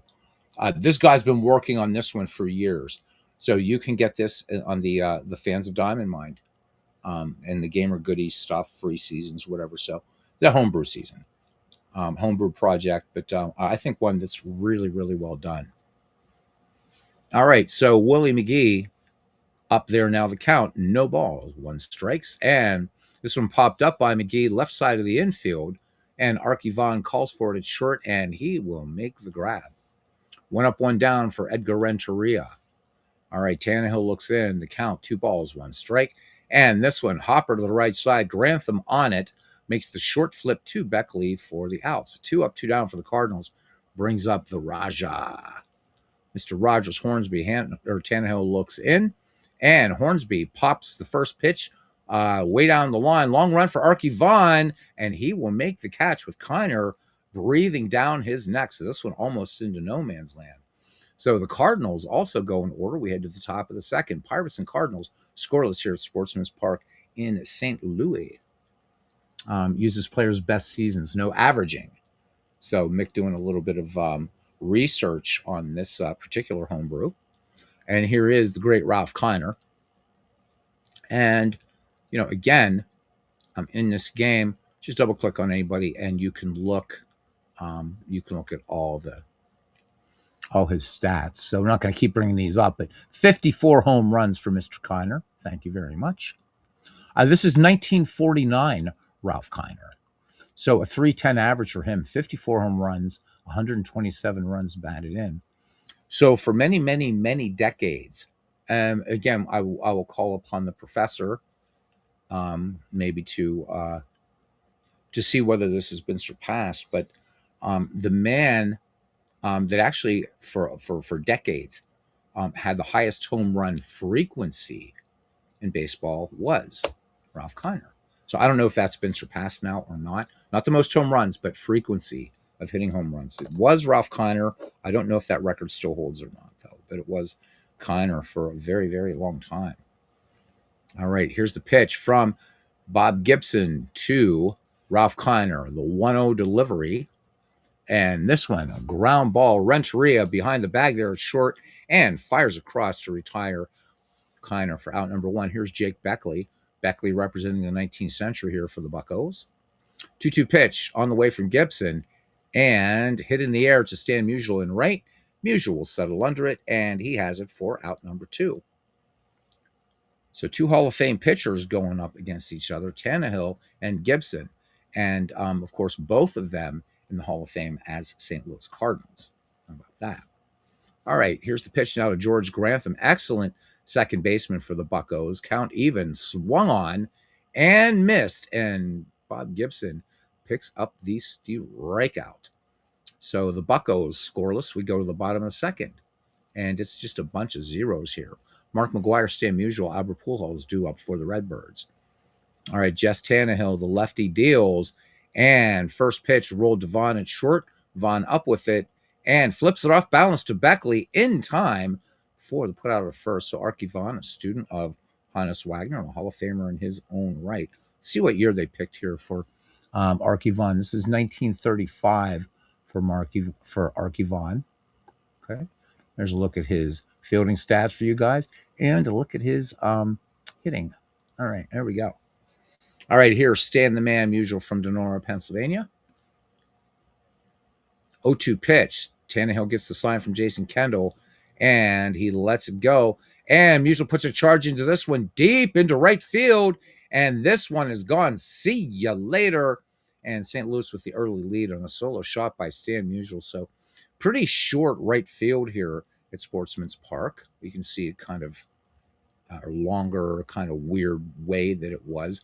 310 down the right field line as opposed to 351 down the left field line. So 1-0 Cardinals here. And brings up Albert Pujols. Jess Tannehill, count even, 2 balls, 2 strikes. Swinging a shot to the left side. Dive by Pie Traynor, but it gets by him to left field. And Kiner will get the ball back in quickly. Donora, Pennsylvania, same place as Ken Griffey, says Aaron Reed. So Donora, very near Pittsburgh, in the Pittsburgh metropolitan area. All right, here's Scott Rowland. 2-strike delivery, and rolling right to the bag at second. Grantham, second baseman, right there.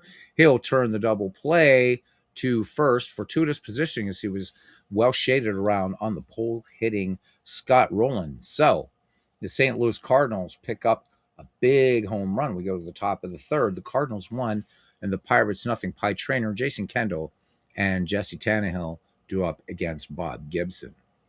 Traynor in the box now, and here's the pitch. And first pitch swinging, line drive single to right, high fastball. Traynor up there able to get to the ball. So Pie Traynor aboard, and here's Jason Kendall. Count, 2 balls, 2 strikes. Kick and delivery from Gibson. This one is down and in. This one gets past Ted Simmons all the way to the backstop, and Pie Traynor will move into scoring position. So tying run in scoring position. They're going to score that a pass ball on Ted Simmons. All right. Batter back in the box now. And the count full. Kendall checks his swing. This one low and outside. And the Cardinals are going to appeal, and it's not granted. And Kendall draws the walk. So the Buccos with nobody out and 2 on. And here's Jess Tannehill. I imagine they're going to be looking bunt here. Here's the pitch. And this one is up the middle, and he gets a big base hit. Pie Trainer turns to third. Jason Kendall rounds second. Trainer going for home. Kendall will hold at second. The throw goes home. This is going to be close. And the throw is short and gets away from Ted Simmons. Bob Gibson chases it down. Jason Kendall will move to third. And Jesse Tannehill second. And Willie McGee gets charged with the error. And the Bucks tie it up with an unearned run. So everybody thinking Jesse Tannehill was going to bunt, and just like a dead baller does, he swings away. All right, so 2 in scoring position, and here's Big Poison, nobody out. And here's Paul Wainer. Paul Wainer, nothing for 1 in the game. Lefty in the box, infield at normal depth. 1-1 pitch from Bob Gibson. Wainer with a smash to right center. McGee and Musial on the run. No one's going to get to this ball. It's going to roll until the fence stops it. And Tannehill and Kendall will score. Wainer rounding second. He's trying for a triple. And in there, a triple. 2 RBI. And the Pirates jump to a 3-1 lead here in the top of the 3rd inning. Bob Gibson looking beyond menacing at this point, baseball fans, as Little Poison is in the box now. And here we go. 1-0 pitch. He bounced out the third last time. And St. Louis is going to concede the run on this. 1-0. Gibson comes home with it. Little ground ball towards second. And Paul Wainer going for home. This one taken by Hornsby. And Paul Wainer will come in to score. And the Buccos pick up their 4th run. So 4-1 as Lloyd Wainer is retired at first. Arky Vaughan now in the box. 1 away here, top of the 3rd inning. All-time great Pirates versus all-time great Cardinals. And a Diamond Mind homebrew by Keith Hemmelman. Thank you, Keith. This is great work you did. And Vaughn in the 3-hole. Here's the pitch from Gibson. And Gibson hits Arky Vaughan. Fastball gets him on the rib cage. And so the play-by-play says he'll head down to first. I'm going to say Arky's going to kind of gently go down to first while he's holding his rib cage because Gibson wasn't coming with a little sissy curveball there. So Vaughn has fair speed, but not really a base stealer. Hard for him to get a jump. And here is Ralph Kiner. So 1 out, bounced out his last time up. 1-2 the count. Gibson delivers, and Gibson pops him up back this way toward the press box. Simmons back for a look, but this one is going to make the stands. All right, wind it up. Do it again. Vaughn being held by Mark McGuire. Count 1-2. The pitch on the way from Gibson. Swinging a line shot to center field, but McGee hadn't played perfectly. No trouble making that catch. All right, here is Jake Beckley now. Beckley, nothing for 1 in the game. The count full on Beckley. Vaughn enters lead at first. Here is the pitch. And Vaughn is going, and this one a little too far inside. Ball 4. And Jake Beckley walks. 2 outs. Pittsburgh with men on first and second. Gibson doesn't like the call, screaming at the home plate umpire. Now Simmons gets into it, but the ump just stares them down as Gibson takes the ball from Simmons, slams it into his mitt, and stalks back to the mound. Damn great play-by-play. We just need a good voice to be calling this one. All right, here's George Grantham now. George Grantham, nothing for 1. Struck out his last time off. Runners move off. And the pitch from Gibson. Grantham takes the ball high and inside. Simmons throws to second, and Vaughn is back without a problem. All right. And we do it again. Here's the 1-0 offering. And this one elevated off to the right. Musial backs up 1-2 steps and has it for the final out. Gibson finally ends the inning. Pittsburgh Pirates put 4 on the board as we head to the bottom of the 3rd. All right. So this could be a short Saturday night, I think, as nobody seems to want to come on and shoot the shit, and that's too bad. But that's okay. So we're going to finish this one, and we're going to call it a broadcast. And I'm going to go off and do something. All right, we got Simmons, Gibson, and McGee. 8, 9, and 1 due up for the Cardinals, down 4-1 in the bottom of the 3rd inning. Jess Tannehill, the lefty, ready to deal. 3-0 coming in on Ted Simmons. And Simmons taking all the way. And this one way wide of the strike zone. And Ted Simmons will amble down to first. Brings up Bob Gibson now. Tannehill delivers.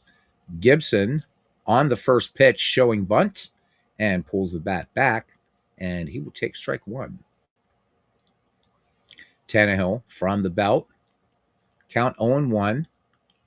And the bunt is on. And, ooh, what we got here?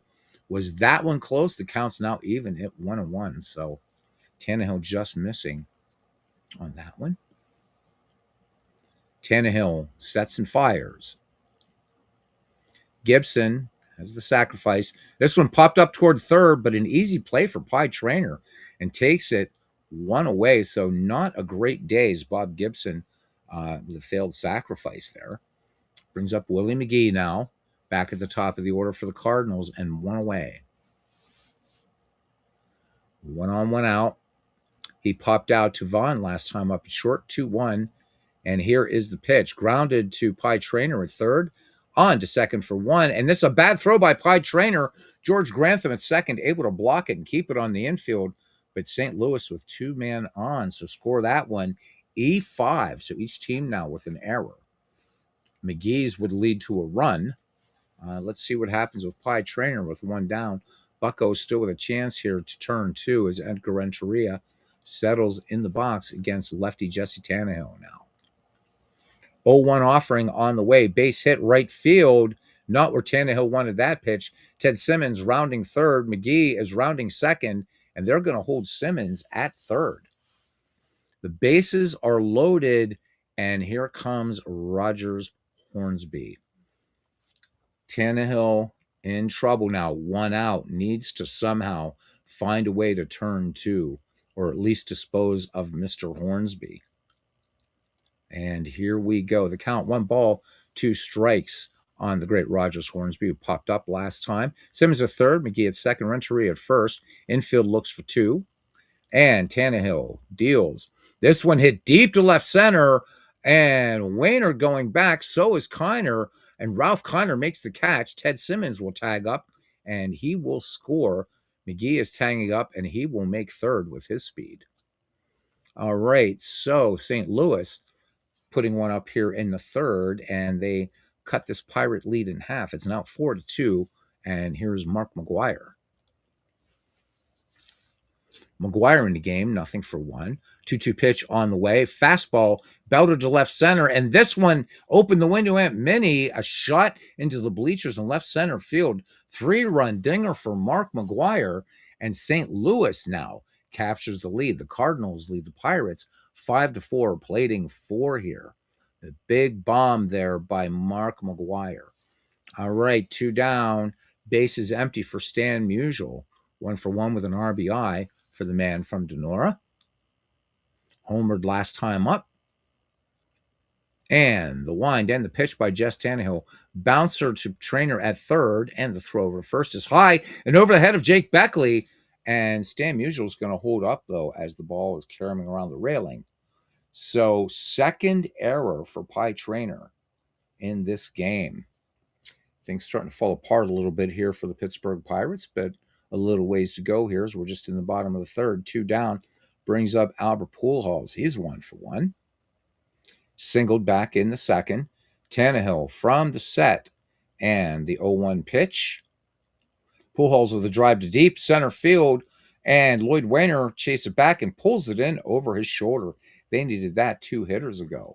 So the St. Louis Cardinals put 4 up on the board. We go to the top of the 4th, and the Cardinals lead the Pirates 5-4. Pie Traynor looking for some redemption here will be leading off, followed by Jason Kendall, and then Jesse Tannehill. Traynor in the game, 1 for 1 with a run scored. Gibson ready to deal to Pie Traynor, who had a base hit last time and 2 errors in an inning. 1-1 pitch lined into the gap in left center.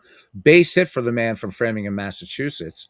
Maybe more. It gets by Pujols and through to the wall. Around second, on his way to third is Traynor, and in there with a triple. So Trainer somehow gets in there.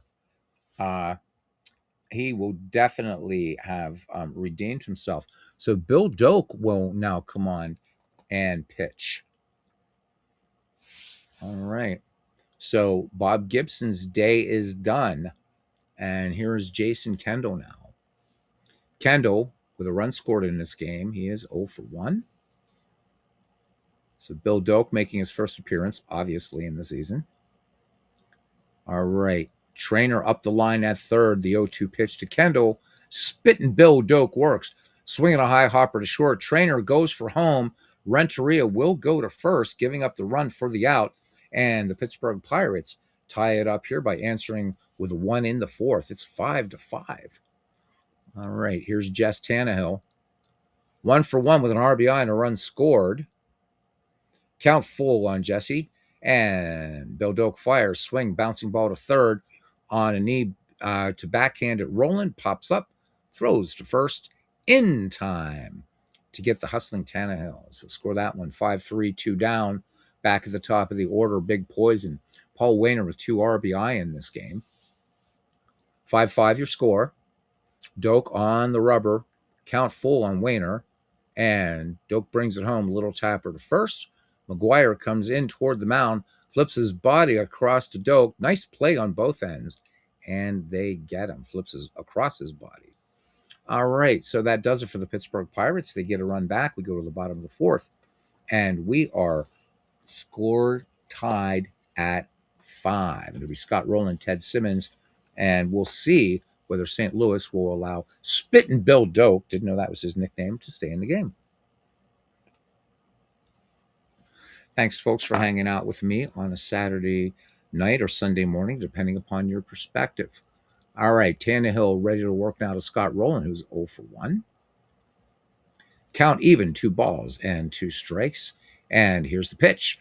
Rowland breaks his bat, but this one worked his way out to Wainer and to Lloyd Wainer and has it for out number 1. Yeah, got a good one going on. Thanks for hanging out, Cousin Ken. I can see attendance going down a little bit, but that is absolutely fine. Glad you're here, brother. And when you're feeling knackered, buddy, it's, all good. All right, here's Ted Simmons now. Bucks and Cardinals battling it out here. Bucco's my favorite franchise, but I also really, really like the St. Louis Cardinals a lot. So having fun with this one. All right.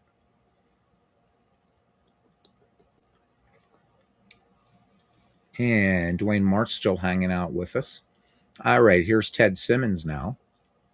Count 2 balls, 1 strike on Ted Simmons. Walked his last time up. 2-1 pitch from Tannehill. This one chopped out near second. And who's going to throw him out? Arky Vaughn with a nice play in front of the bag. Score that one 6-3, 2 down. Let's see. Will Spittin' Bill Doak bat for himself. Yep, here's the payoff pitch. Called strike 3. So that will do it for the St. Louis Cardinals. We go to the top of the 5th inning, and we are knotted at 5. Be Lloyd Wainer, Arky Vaughn, and Ralph Kiner. So, of course, the sharp-eyed among you will notice Clemente not in this game, Wagner not in this game, Stargell not in this game. They are on the roster. But some other players getting a little bit of playing time here today. And maybe a few are leaving to watch some JOI videos. How about it? And why not? Why the hell not? Next best thing to a Swedish massage, I suppose. See? We've never mentioned those before in happy endings, right? Because everything should have a happy ending, eh, cuz? All right. Little Poison has 2 RBI in this game without the benefit of a hit. Pretty cool, I'd say. All right, count 1-1 on Lloyd Wainer. Here's the pitch. Ground ball in the hole left side. Backhanded play by Renteria. Doesn't have much time. Wainer's got some pretty good speed. Throws across. Close play. And bang, bang. They do get Lloyd Wainer. So 1 out now for the great Arky Vaughn, Hall of Fame shortstop. One of the 10 best at least. Batting in the 3 slot. He was hit by a pitch last time by Bob Gibson. Fastball bounced right up the middle. Hornsby gloves it, throws across his body, and in time to get Arky Vaughn score that one 4-3, 2 up, 2 down for the Bucks here. As it brings up Ralph Kiner here in the top of the 5th inning. Big Ralph Kiner here, nothing for 2. Doak has a sign from Ted Simmons. 2-1 is the count. Doak works home, and this one slapped on the ground to Hornsby, who'd been swung around towards second. A nice rangy play, and he will take care of Kiner at first. Score that one 4-3. The Buccos go in order. We go to the bottom of the 5th. We are still tied at 5. His cousin Ken Castro says, true that. All right, back at the top of the order for the Cardinals, Willie McGee, Edgar Renteria, and the Raja. So Willie McGee in this game with a run scored, 0 for 2. Mick says, rough watching 68 Gibson getting tagged hard. Seems to happen a lot with these all-time greats collections. He does better with history collections where players have peak careers average. Yeah, so we should go back. I'm just curious. We'll have to look. That had to be 1968 Gibson. But it is tough. It is tough. Big Bob Gibson fan. So Mick, another Diamond Mine player in here. Such a fun game this is. All right, McGee steps in, and he was safe on a pie train. That was a pie train error back in the 3rd. Tannehill deals. This one hit very hard, center field and deep. Lloyd Wayner back and takes it in. So 1 away now for Edgar Renteria. I'll say it is the 1968. Thanks, Mick. All right, here is Renteria. 1 for 2 with a run scored, singled back in the 3rd. Tannehill back on the rubber. And here's the pitch. Renteria pops up the first pitch, back to the plate. Kendall back, and this one is going to make the stands here at Sportsman's Park. Ken Castro says, true, in plating our bats leagues, one has to get used to seeing the greats get tagged and having high ERAs. Very, very, very true. Which I think it makes these so much fun. A lot of people say, well, but you're playing these all-time greats against the all-time greats, and so you're not getting a true indicator of their performance. Well, obviously not.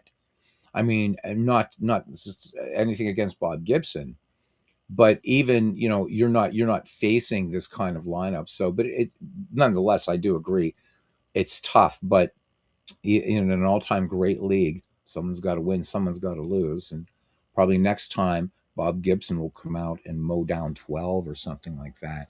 So Ken says that he and Dwayne have discussed that, and I don't know. I mean, again, it's just fun to be able to play a game where all these names, know a bit about the players.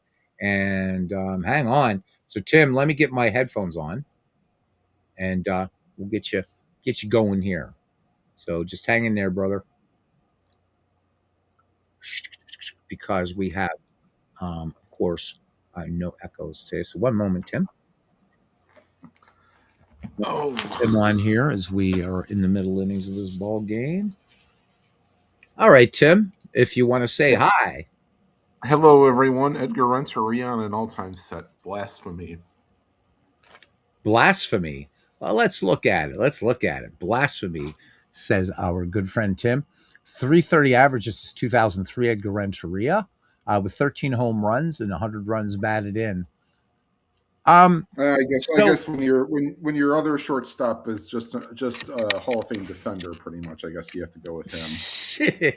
Yeah. So again, a lot of big names not getting the start tonight for St. Louis. So Diamond Mind also, I think, does a really good job of kind of just mixing it up. So how you doing, man? And how's the the Clemente project, huh? Yes, Clemente project is going very well. Also, thanks to Baseball Max, I don't have to play who is on the roster at what time. Nice. So do you think you're going to hold on to that for a little while?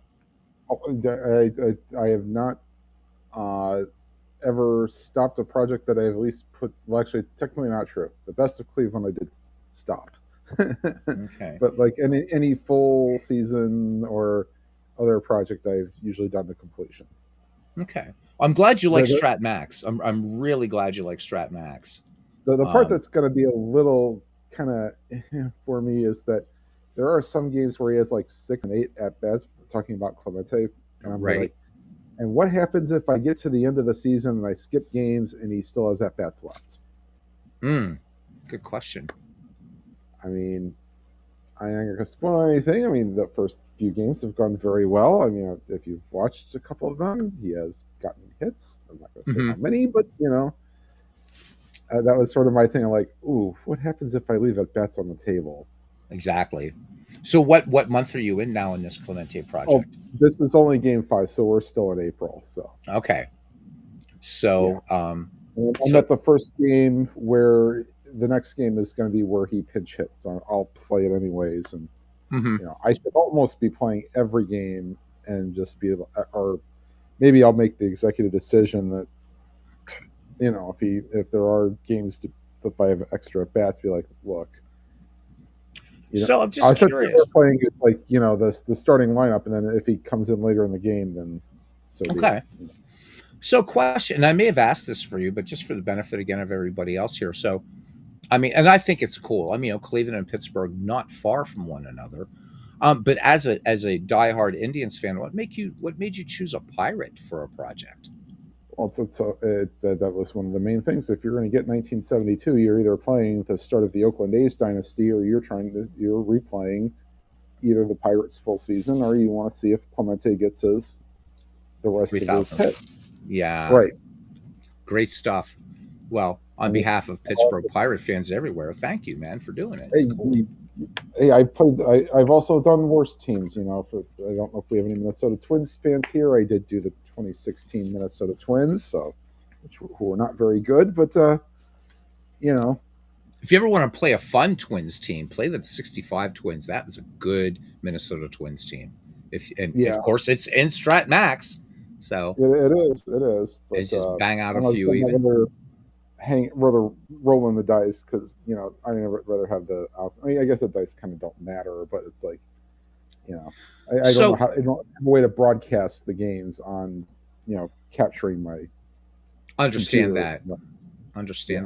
But doesn't and I can't remember. Hey, Paul, welcome in.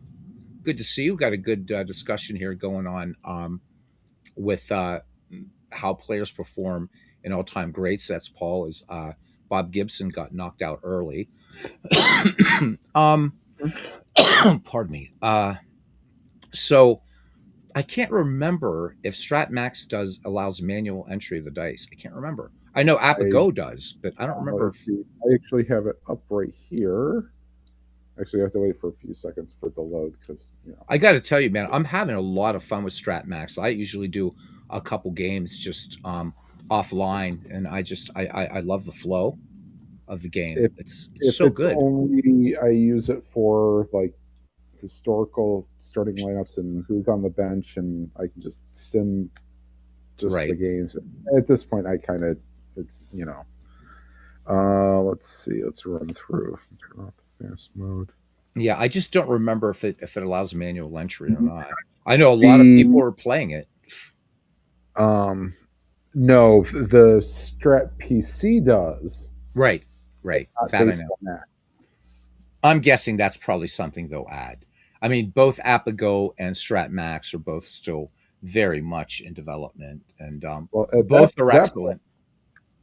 That point, then what's the point of having the regular PC game if you're Strat if you have manual entry? Because maybe they can finally euthanize that. I'm sorry, guys, but I just it is a terrible looking. Mm-hmm. Like this looks 1,000 times better than. Oh yeah, it does. I've seen people use the Strat PC, and I go, really? Yeah, there's no moving parts. There's no, I mean, yeah. I mean, I don't want to see like full on action. I mean, it's right. I'm not expecting something like Action PC, but at least you got to have, and plus also, why still have the cards when you have not had cards in your set for the 1 to 20 cards? Mm-hmm. When you've not had the 1 to 20 cards in how long? It's not been the 10 years that I've been playing. Mm-hmm. Paul agreeing with you, saying Strat PC is the pits. So again, not knocking Stratomatic baseball. Great engine. But the PC game bites. Oh my God.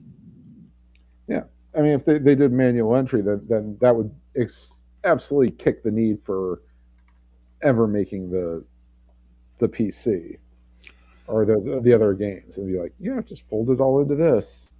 I wonder if that's really the long-term strategy. I know that in an interview, John Herson had mentioned that he wants APA Go to be the sort of epicenter for all things APA.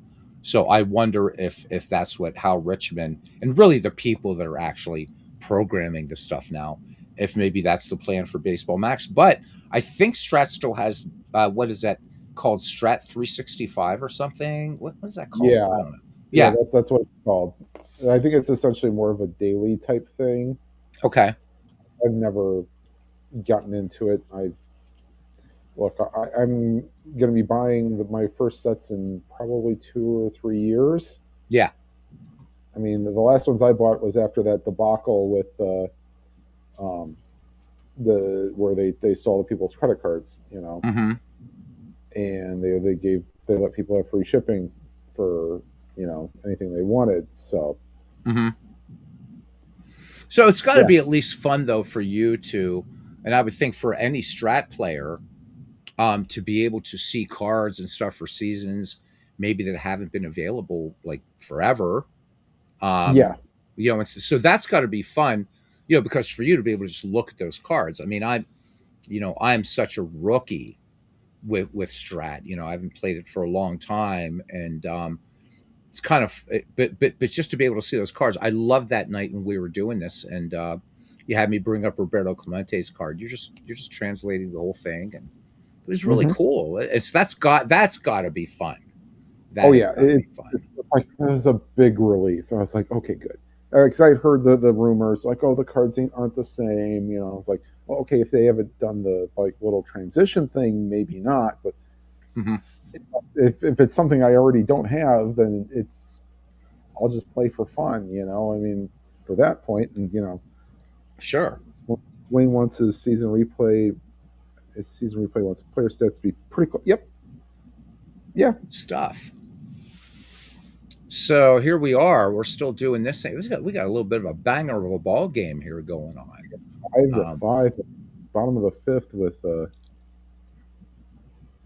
and let's see how let's see how blasphemy does here, huh? Yeah.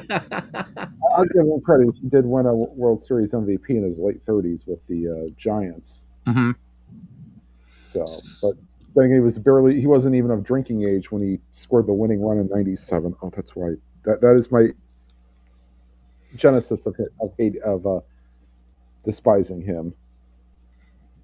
I just, I mean, the guys here are talking about all-time great leagues and why some like them, some don't.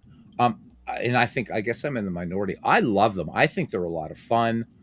I'm not expecting, I don't know. I just, because again, it's that thing that you're never going to have. This is something that can only happen in this sort of, either you have all the cards to do it, like in the bat sets for APA, or what the strat equivalent might be, or on PC, and it's just fun.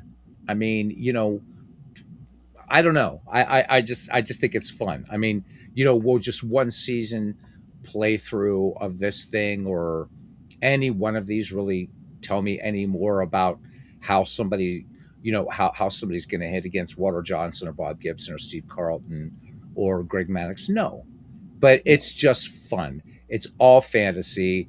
It's fictional, but I don't like using fictional players. I don't in any baseball game except Super Mega Baseball. Super Mega Baseball, that is cool. And of course the original Hardball, what have you. So so Ken Castro blaming me again for spending his money, although he is right. He is right, and you enjoyed it too, cuz you enjoyed it just like a happy ending, didn't you? So Paul says after he read Universal Baseball Association, he created his whole universe, had to wait till Pocket Pennant run to implement it. Now he has it. Nice. I mean, okay. So Dwayne March says, laugh out loud, same, but some guy named Ken told me. So I love it. It's like the measles, man. Everybody's getting it. Shit. And then Paul comes back with, Ken, don't start about spending other people's money. You and Dwayne owe me $1,000. Oh my God. Yep. Well, It's I mean, good stuff. technically, since I can say that the first partial season I got was free, so I can't really say that my first set was out of pocket. Mm-hmm. Well, technically out of pocket for gift card that I think either I had it myself or, but still. That's another one I haven't really ever gotten. I think I used it essentially to learn Stratomatic, and that was about it. Okay. Because all I got was the 2015 AL and NLCS teams, and then the All-Star teams for both of that year. Which, why they don't offer that? I mean, mm-hmm. if you just did that by itself, how many of the last 2 seasons of Shohei Ohtani do you think people would want to buy? True. I mean, it's something to kind of think about. But then again, I'm sure that even if your team is bad, if you just want to, I can't see myself, unless the Guardians win the World Series, I can't see myself buying a modern season. I just don't like the fact that pitchers don't go that far into games, and I mean, look, if I'm rolling a guy and he's got a shutout through 5 innings, unless he's gone through the order 3 times or like 4 times, why are you pulling him? Right. So you got the old timey baseball mentality. Okay, so Ken has a question about the 2020 Imagine set. I have heard about that. David from Baseball Demos is doing that as well in one of his demolition leagues. Yeah. Not really. I mean, okay, it's fun to sort of think, yeah, what would happen if you'd have done the whole season rather than just a short 60-game sport? But I mean, but you're also starting a season in when did they start? Like August? I thought it was around June or July. I think it was. I think because I mean, Action PC has like the sort of what if. So if you buy 2020 in Action PC, you're actually getting either 2 or 3 kind of imaginings. Like, so there is the actual 2020 season. Then there's a projection, and then there's something. I think there's like 2 or 3 with that. So, and I know Demos is using that as part of his demolition project. I'm working in Action PC. I think just for data entry though, or for play entry. I think, yeah. Well, you want to call an inning or 2 here, dude, or you just want to bullshit? Let's do this. Let's call a couple innings here. All right. Started July 4th. All right, here we go. It's all yours. Right. All right, so here's Edgar Renteria to the plate. A wind up in the pitch. Sharply hit the third. Trainer digs it out of the dirt, throws the first, and to Beckley, and is that 1 away? Yep. Out number 2 away. Yep. Out number 2. Here's Rogers Hornsby. Right-handed batter against the left-hander Tannehill. 0-1 pitch into center field over Wayner's head. And this one gets past him. Hornsby second, but turns and holds for a double. And here's and they make a pitching change. Wilbur Cooper is coming into the game. Beatles, you know anything about Wilbur Cooper? Let's look him up. This guy was a tough pitcher. So this is 1920. Great season, by the way, to replay, guys. Wilbur Cooper, 1920, an ERA of 2.39, 24 wins, 15 losses, 2 saves for Wilbur Cooper. He struck out 114 batters that year and walked 52. Okay. So we can look at all his secondary stats, but it starts getting pretty nuts. So I think that gives us a good snapshot of Wilbur Cooper. Okay. So all Cooper right, here we go. Big Mac, Mark McGuire. And all right, so Cooper has 3 pitches, fastball, curves, and change. And McGuire hit a 3-run homer early in an at-bat. Hornsby takes his lead, 3-1 count to McGuire. And McGuire pulls it. No. Wow. But the catch is made near the line. They're saying in fair territory by, I'm guessing that's Ralph Kiner. Yep. And that retires a side. So, as the words Scary of inning. Herb score, they threaten but do not score. All right, And top of the sixth. Mr. Beckley, Jake Beckley, facing Bill Doak. And Doak looks for a sign, 1-2 count. Here's the pitch. Swung on and hit the right center field. McGee after it, and he cruises under it and makes the catch, one away. And here's a George Grantham. Grantham. Okay. So ground ball to second. Hornsby up with it, throws to first, and that retires Grantham. So George Grantham was one of those players that was very, very, very good. Very good player, George Grantham. You were mentioning, just really quickly, let's take a little detour here, about the players. So you can see these are, both of these teams are stacked. I mean, so you look at who's not in here for the Cardinals, right? Ducky Joe Medwick isn't in here. Jim Edmonds, Jesse Burkett, Frankie Frisch, Ripper Collins, Ozzie Smith, of course, Ken Boyer, Chick Hafey. Yachty is not in there in this game. We pop over for the Bucks. Fred Clark not in there. Clemente not in there. Wagner not in there. Stargell, Parker. So again, old Max Carey. So again, stacked franchises. Obviously, two very old franchises. Yes, fun stuff. A very good player himself. Pie Trainer is due up. Mm-hmm. 2 errors in this game, but does have a triple. Well, look at the size of his glove. That probably helps. There you go. Trainer, a couple of hits already today. Full count. Spitting Bill Doak. And swing and a miss, struck him out. And bottom of the sixth. Bottom of the sixth here. And Stan the Man Musial reached on airs last time up.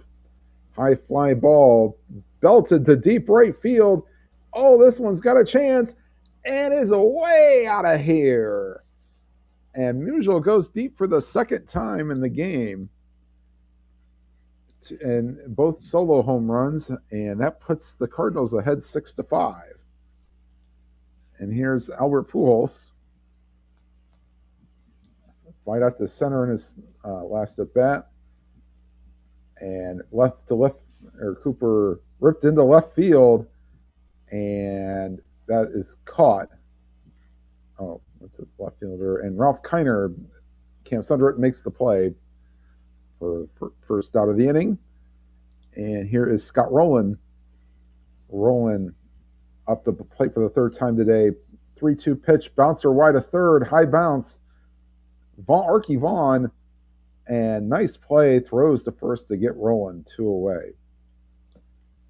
Now here's Ted Simmons, and grounded out his last time up. 1-2 pitch, and Simmons gets a hold of one to left field, but not deep enough. Kiner puts in a couple steps in front of the warning track, and that retires the side.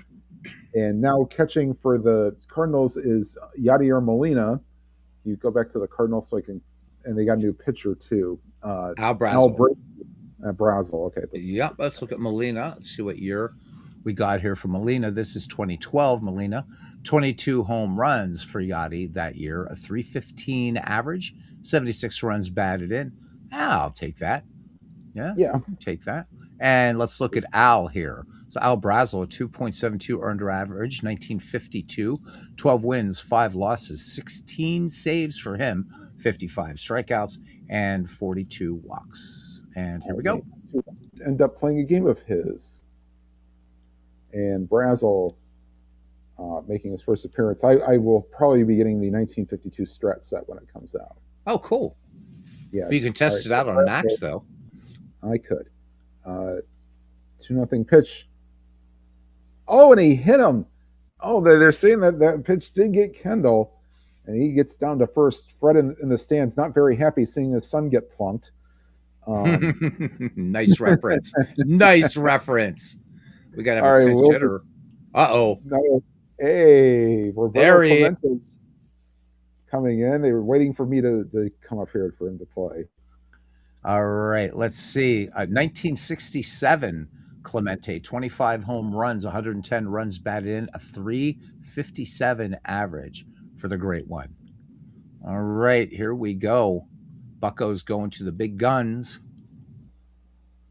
All right, and throw to first, and Kendall gets back standing. All right, stretched by the lefty Brazel. 1-2 pitch, swung on, hit up the middle. Renteria gets it.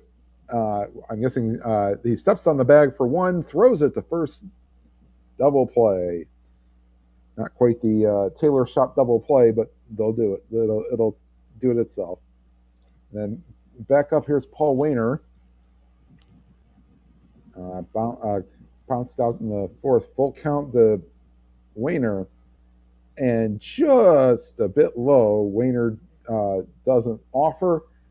And that's base on balls. And Wainer on first. And here's his brother, Lloyd Wainer. So, Paul, can I kick Paul out of here? Let me see. He says, how come Monsieur Beatles is a Pirates fan?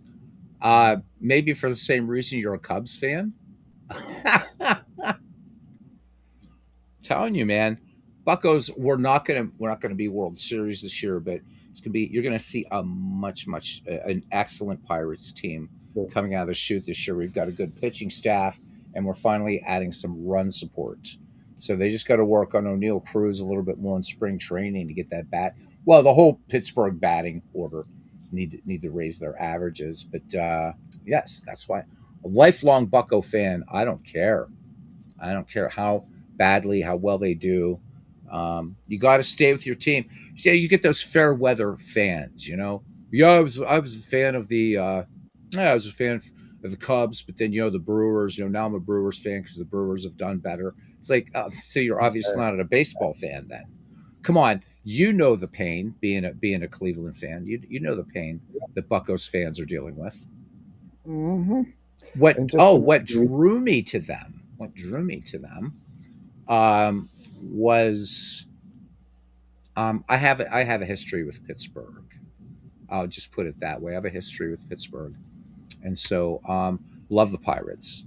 And then just studying them more as a franchise, some of the greatest players in baseball were Pittsburgh Pirates, and so I guess that's probably the easy answer.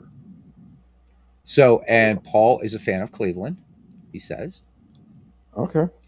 That's cool. Although he's primarily... Unless he really likes the Pirates AAA team. Oh, yeah, right? There we go. Everything is shady with me. That's the way it should be. Absolutely. All right. Looks like we got Hannes Wagner. Well, we got to see what year. I'm guessing 1908, but let's see. And I'm right. 1908, 354 average for the Flying Dutchman, 10 home runs, 109 runs batted in, and let's add in 53 steals. So, in 19 triples. So, what a beast. I'm guessing, I don't know though, will Wainer stay in the game?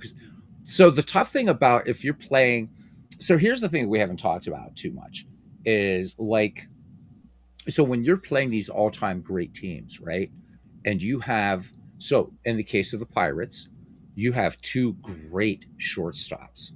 And it's a toss-up. You're going to play Wagner. You're going to start Wagner. You're going to start Vaughn. Nice thing about Wagner is he could play pretty much any position. But still, that's a tough choice. Who you're going to start. Right field for Pittsburgh is especially difficult because you got Clemente, you got Paul Wainer, you got Dave Parker. Never an easy choice. And I'm sure. So what position would that be for Cleveland, do you think? Would be the one that's like, geez, it's an embarrassment of riches. If you were putting together an all-time great Cleveland team. Oh, boy. Well, pitching probably could be especially difficult. Mm-hmm. You can pick 5 starters. Feller, Lemon, Kovaleski. Oh, yeah. Gruber, Bieber, Yeah. Dennis Martinez, potentially if we're doing like single season, or Oral Hershiser. Don't forget Greg Swindell had a year in the 80s where he was pretty good. Mm-hmm. And then you have Gaylord Perry for 1972. Like other ones could potentially be, well, shortstop's not great. You have Woody Held, maybe a season for Johnny Peralta, Francisco Lindor. Oh, yeah. Yeah.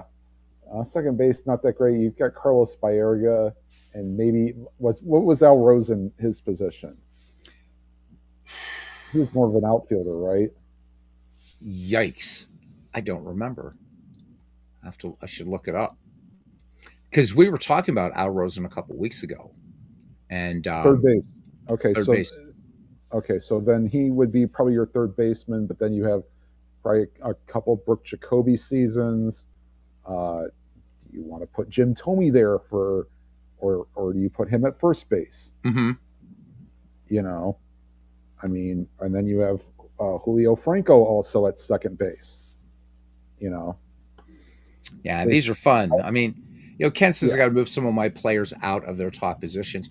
I get that. He says that's what he does. I get where you're coming from on that. I got just, it's something I've got to. You're right. I got to do more often. I just don't do. I just kind of fire them up and let's see what lineups are going to happen. But you're absolutely right on it, cousin Ken. Mick says he wonders if some people will be doing that from McGreevy. I think out of necessity, that's probably what's going to happen. You will see players, just because of the small size that we had and everybody wanting to grab, obviously, these great players within a relatively short time span, 1871 to 1919. So I do think you're going to see that, and should make for some very interesting baseball.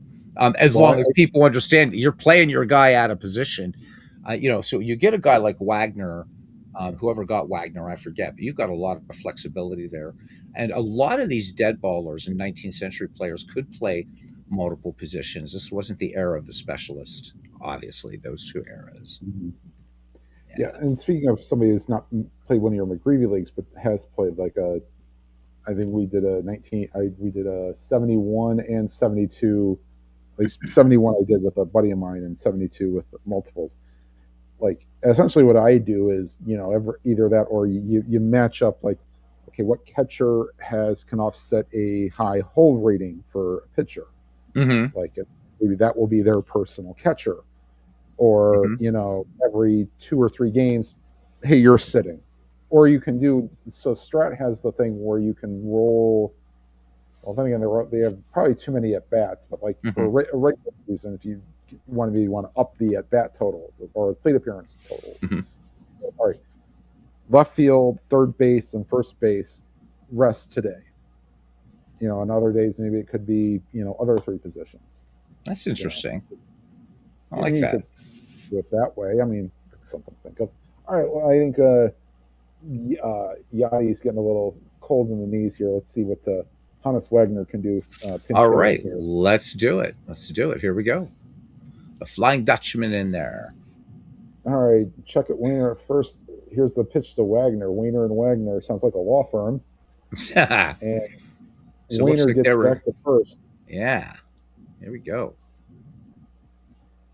All right, 3-2 pitch, Brazel, and Wayner takes off, ball 4 and down and in, and there are runners on first and second. All right, and here is Archie Vaughn, 2 on, 2 out, clutch situation here. 2-2 pitch, up the middle, Hornsby near the bag, tosses to Renteria for the force out, and that was so the Pirates leave 2 stranded, and now here comes the whirling dervish Kent Tekulve. And putting Clemente out in center field. Interesting. How old was 79? No, I think Tekulve pitched a couple more seasons even after 79. He did. I forget who did he go on to pitch for? I can't remember. I think Philadelphia. Yeah. Well, after Pittsburgh. Let's see. Right, yeah. like 9'6" and Yeah, weighed like he 90 pitched for pounds or something. Philadelphia for 4 more years, and then pitched in '89 for the Reds. Well, that's nice that you play for your city that you were born in. I didn't realize he was born in Cincinnati. I didn't know he was from the Buckeye State either. So this is 1979 to Covey, and we're Yep. ready to go. Yes. So let's see here. So Jacoby pitched until he was 42. Wow.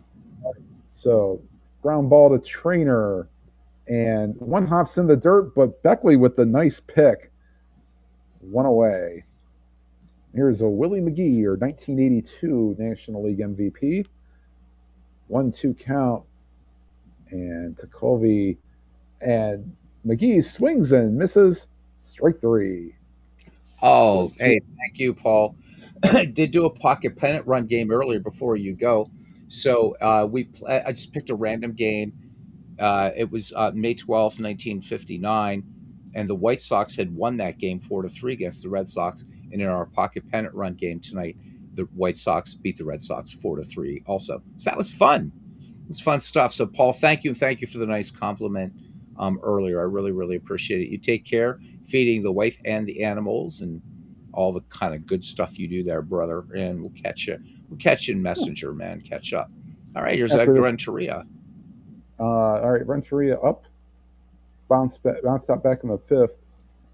And Colby delivers, hit to the shortstop, Marky Vaughn, and throws the first to retire Edgar Renteria. And if you can take a second here before we start the next half inning, I just saw this on ESPN. For those that are fans of the Grateful Dead, and the late Bill Walton was, their guitarist Bob Weir just passed away at the age of 78. Oh, my. May his memory be eternal. Wow, so the Grateful Dead. Jeez. Man, all the great ones are going. Oof.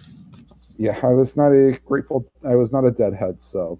The late Bob Rivers, who passed away last year and did all the 12 Pains of Christmas and all that, did a song. He did a "O Come All Ye Faithful" parody about following the Grateful Dead around. Wow. I think that would have been fun, even though my band's the Beatles. I think had I been born in that time, I probably would have been following the Grateful Dead too. Would have been super cool. Lot of fun. All right, Ralph Kiner leading things off here at the top of the 8th inning.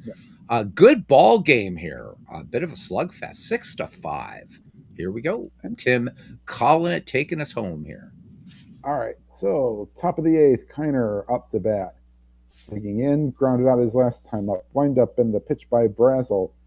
And hit well to right center field, but the big part of the park, and McGee, nice running catch, one away.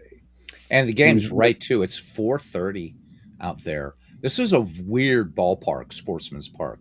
Would love to have seen a game there. At least it wasn't 260 down the line. No. All right, Beckley comes to the plate. Ball one pitch hit down to first off McGuire's chest. He stays with it and throws to Brazel covering, 2 away. Nice little ground ball C action there if you're a Strat fan. This is how I play it. All right, and then Jason Bay now batting for Grantham. Now this guy I would cut. I would cut Jason Bay. I'm just going to make a bucko editorial remark here. Jason Bay, I don't know why Jason Bay is here, but he shouldn't be. So that there are a few weird decisions here. And Jason Bay is one of those weird decisions. We have so many great players in Pirate history, and why Jason Bay is hanging out there is no Barry Bonds, no Bobby Bonilla. Right. Exactly. I mean, right. So, and I mean, let's look at Barry Bonds does not have the name. Well, then again, this is also not Players Association, because like Barry Bonds' 07 card, there's no name because he probably doesn't have a contract. Right. So, I don't know why. I mean, he had a good year. This is 2005, Jason Bay, 32 homers, 101 runs batted in. But one thing the Pirates have been blessed with throughout its storied history are great outfielders. So, unless is Van Slyke, did they leave him on the Cardinals? No. So Andy Van Slyke, I would have in there over Jason Bay. Just saying. Yeah. And in fact, I might just make that happen. I might have to make that happen somehow. I have to buy the season, though. Designated for assignment. Yeah, designated for assignment. Actually, no, I don't. I can just pull from the all-time great teams and just bring Van Slyke over, just see which,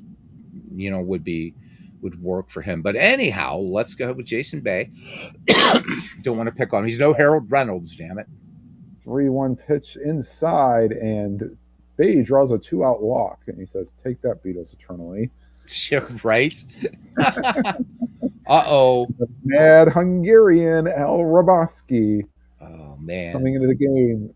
You could possibly say the Rick Vaughn character may have been not maybe toned down a little bit. Could have been the Rick Vaughn character. Absolutely. A reliever, and Raboski, of course, making his debut appearance. Now, Pie Trainer up 2 for 3 in the game. Bay being held on, pitch on the way, and looping liner over the head of Musial, and he runs back and makes the catch, and that will retire the side. Bill Mazeroski coming in to play second base, and Rogers Hornsby up facing Tkove. Doubled in the 5th, 3-2 pitch, sinking fastball, and did he swing? Yes, swung on and missed. Would it be nice to have how he struck out first before you tell me he strikes out? Big strikeout, though. That's a scary, scary hitter, but it doesn't get any easier with this guy. No.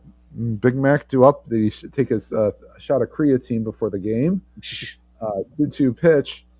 Long fly ball down the left field line. If it stays fair, it's out of here. And it is a fair ball. Home run. Open up the doors, Aunt Minnie, right? Absolutely. Jeez. 2 for 4. He's also got 2 home runs in this game. So we got a couple players with multiple home runs. Musial and McGuire, right? I believe so. Yep. And yep. Most murderers rolled. McGuire, Musial, and Pujols. Oof. Payoff pitch to Musial, ground ball to down the first baseline, and Beckley can't get it. It gets down the line, fair ball, and it'll go to the corner. Wainer gets it, and not until Musial steps on second with a stand-up double. Yes, so 2 home runs and a double for Musial. He is enjoying some Pirates pitching right now. Indeed, he is. Albert Pujols, runner on second with 1 out. And not really fleet of foot as Musial. Tkove swung on and belted. Deep left field. Going back as Kiner. And he makes the catch, but tagging up and going to third without a throw is Musial. But there are 2 outs. And here's Scott Rowland coming to the plate. And he's hitless today. And they put up the 4 fingers, and they will walk Rowland. I guess probably to let Yadi or Molina try to beat you. Okay. Or Raboski. That's why. Okay, that's smart.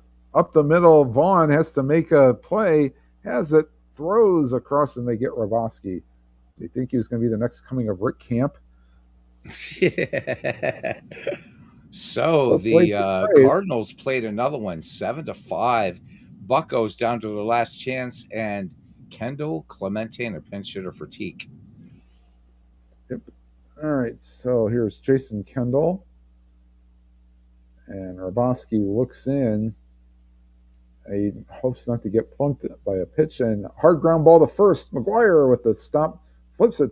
Oh,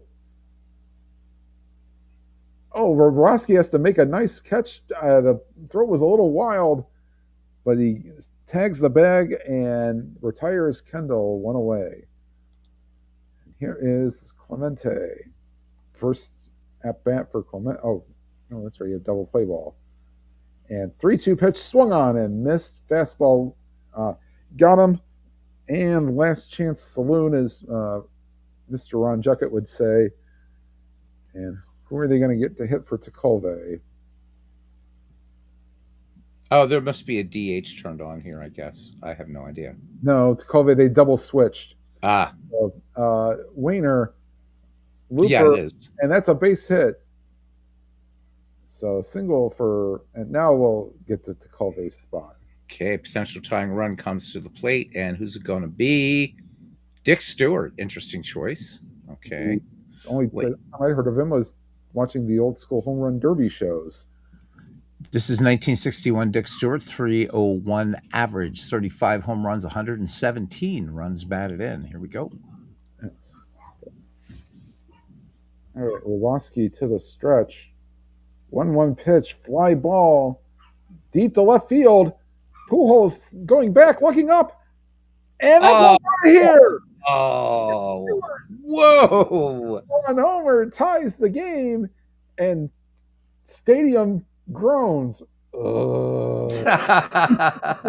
Copyright 2026. But anyhow.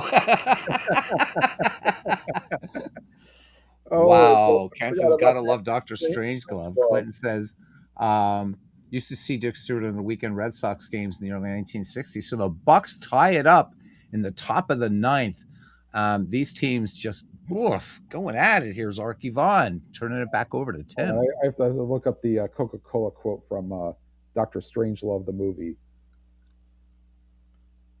All right, I'll do this one. 1-2 pitch. Call this better until I find it. All right, bounding ball to second. Hornsby ranges to his right, up with it, pivots, and he will retire Arky Vaughn at first. The Pittsburgh Pirates tie it up. Mark Melanson will come on, and we have the great Jesse Burkett will come on as a pinch hitter. So the if you've never seen the Doctor Strangelove movie with Peter Sellers, please see it. It's absolutely great. Slim Pickens and James Earl Jones are also in it. So said by Colonel Guano, didn't realize that was his name. They called him Bat they called him Bat Shit. Bat Shit, right? Guano, yep. when he shoots when he's being ordered to shoot the lock off the vending machine, we'll say Dick Stewart, you're going to have to answer to the Coca-Cola company.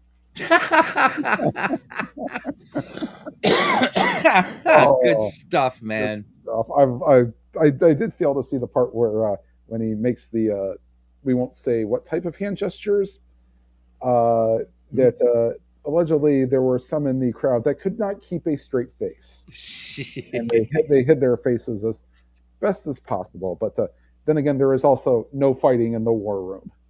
No fighting in the war room. Yes. All right. So Jesse the Crab Burkett and to open up the bottom of the ninth here for the St. Louis Cardinals. Burkett, McGee, and Smith. And Burkett is pinch hitting for Roboski. Who's he pinch hitting for? Wait, let me go back and. Okay, so batting for Yadier Molina is Jesse Burkett. Okay. Wow, so Molina plays like 2 innings and then gets told to sit. Okay. Here we go. All right. So Burkett, 1-2 count. Melanson and fires to Burkett, pops at the left field. Kiner camps under it, puts it away. 1 away here in the bottom of the ninth. And here's a Willie McGee. Struck out his last time up. Melanson looks in, gets the sign from Kendall, fires to the plate, and outside corner, and McGee swings and misses, struck him out. 2 up, 2 down here in the bottom of the ninth. And Ozzie Smith now into the game playing shortstop. And chopper up the middle. Vaughn takes a few steps to his left, fields and fires. Free baseball. Get your free baseball here. All right, top of the 10th. And Jimmy Wilson on to catch now for the Cardinals. So one quality of life I would like to see in Diamond Mine baseball is team colors, because it gets right. I mean, especially right because it's Kiner. So I can't imagine why this would be difficult to do, and maybe next time. Truth Hurts Wilkie's in here. He's kind of the guru. You can change the color, and you can even have either do sliders or have a color palette. Right. I mean, I know that there's when this was made, but right, yeah. That would be nice. All right, here's Ralph Kiner to start the 10th. Dangerous bat. Here we All go. right, so Robosky, he's still in the game? Yes, he is. Okay, that's right, because he's due up first. All right, so Robosky delivers, and all right, skimmer off the left of. Oh, Skimmer to the left of Ozzie Smith. Yep. okay. I guess they call it. Gets him. Yep. Yeah. All right, so Beckley due up here. I think he's been in one of Legends' He is. Okay. Yeah. 0-1 pitch, a line shot to left field. Didn't hit that hard. McGee comes on and makes the catch, 2 up, 2 down. And here is Bill Mazeroski. Nope. Cotton Tierney. Oh. Now we're going into deep, deep Pirate history for Cotton Tierney. And since this channel is about remembering players, Cotton Tierney, this is 1922. So Cotton Tierney, a 345 average, 7 homers, 86 runs batted in for him. I hope Cotton Tierney wasn't the nickname because that's what he did as a kid. All right. Good point. Good point. Cotton steps to the plate. 0-1 pitch, the liner up the middle, and base hit. Although there was a coach for a basketball team in the 80s, his name was Cotton. So, and could have been a popular name then. Okay, so here is Pie Trainer. He is 2 for 4 on the day. And up for the 5th time, left-hander Robosky, 0-1 pitch. Shorts. All right, Smith to McGuire. Don't say what happened. A ground ball. Okay. And Tierney will stay into the game and play second base. And here's Rogers Hornsby to lead off the bottom of the 10th. And Hornsby, 1 strike pitch way back to right field. Back goes Weiner. Back. And in front of the warning track makes the catch. This game is so good at setting up situations, and it's play by play. It's I think that's what makes it. It's oh my god, it's just incredible. It's incredible how they. All right, here's Mark McGuire with 2 for 4 with 2 homers and 4 RBIs. 2-2 pitch, ground ball up the middle, and threw for a base hit. So I guess you're gonna keep him in the ballpark. That's a good way to do it. Clinton wanted to know why Hall of Famer Sonny Jim Bottomley is hitting, and Lou Brock and Joe Medwick. So these are Frank, right? Ripper Collins, Frankie Frisch. These are some stacked teams, brother. That's what I can tell you, Professor. I didn't set the rosters. I just let the computer do its thing. And here's Stan the Man. What a beast has he been today? Jeez. Yeah. 3 for 4, 2 homers, and 2 in. All right, 2-1 pitch to Musial. Ground ball up the middle. Vaughn comes across, up with it. Rose flips it to second. And that's all they get. They get the lead runner, and Tierney decides to put it in his pocket. And Musial will take first. Here's Albert Pujols. Pujols 1 for 4 today. Musial takes his lead. 2-0 pitch to Pujols. And Pujols swings, and that's into left field for a base hit. And Musial holds it second for Scott Rowland, one of the more questionable Hall of Fame. Hall of Famers, yeah. 0 for 3 with a walk. 2-1 pitch to left center. Clemente on the run. He won't get it. This will be the ball game. Goes to the wall. That's it. That's your ball game. So Scott Rowland proves Tim Klee baseball fan wrong. And Melanson, oh boy, must have caught a spike and calls off the trainer and says he'll be okay. But good call, brother. Thank you. No problem. Thank you, man. All right, there we go. And boom. Jeez. That was tough. That was a tough game. 8-7 Cardinals in 10. What a fun game this was. Jeez. All kinds of craziness going on. We can look at a box score another time, but we're going to go ahead and bop out of this game. There we go.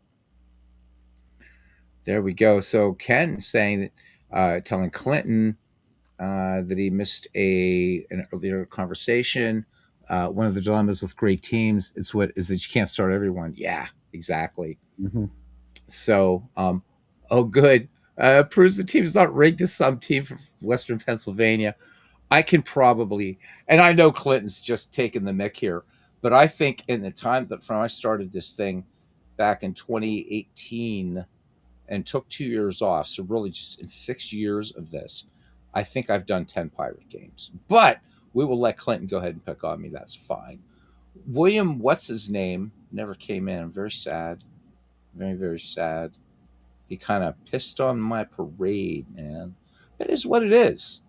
It is what it is. So, gentlemen, I want to remind you that Tim is back to putting up videos. He's got his Roberto Clemente project going on. So, 1972 and the road to 3,000. So, good stuff. Good stuff. 5 is available for viewing. Mm-hmm. So, guys, get over there and check it out. Another night that we have Tim on here, we'll see if we can get one of his earlier games. Maybe he'll be so kind enough to allow us to show it over here. Mm-hmm. And always a good time. Tim, thank you very much for coming on tonight. This is gonna be a short Saturday night Chinwag. I think we're done. But I'm so glad you're back to doing this, man. Really, really missed what you've been doing. So what's going on? Legend Sports Universe. He's going to start his podcast next weekend.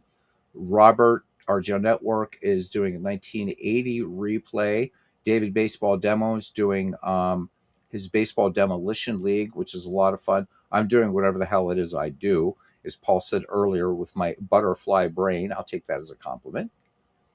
Clinton says he's got to catch up on Legend stuff. Absolutely. And Ken thanking Tim for the help with Stratomatic.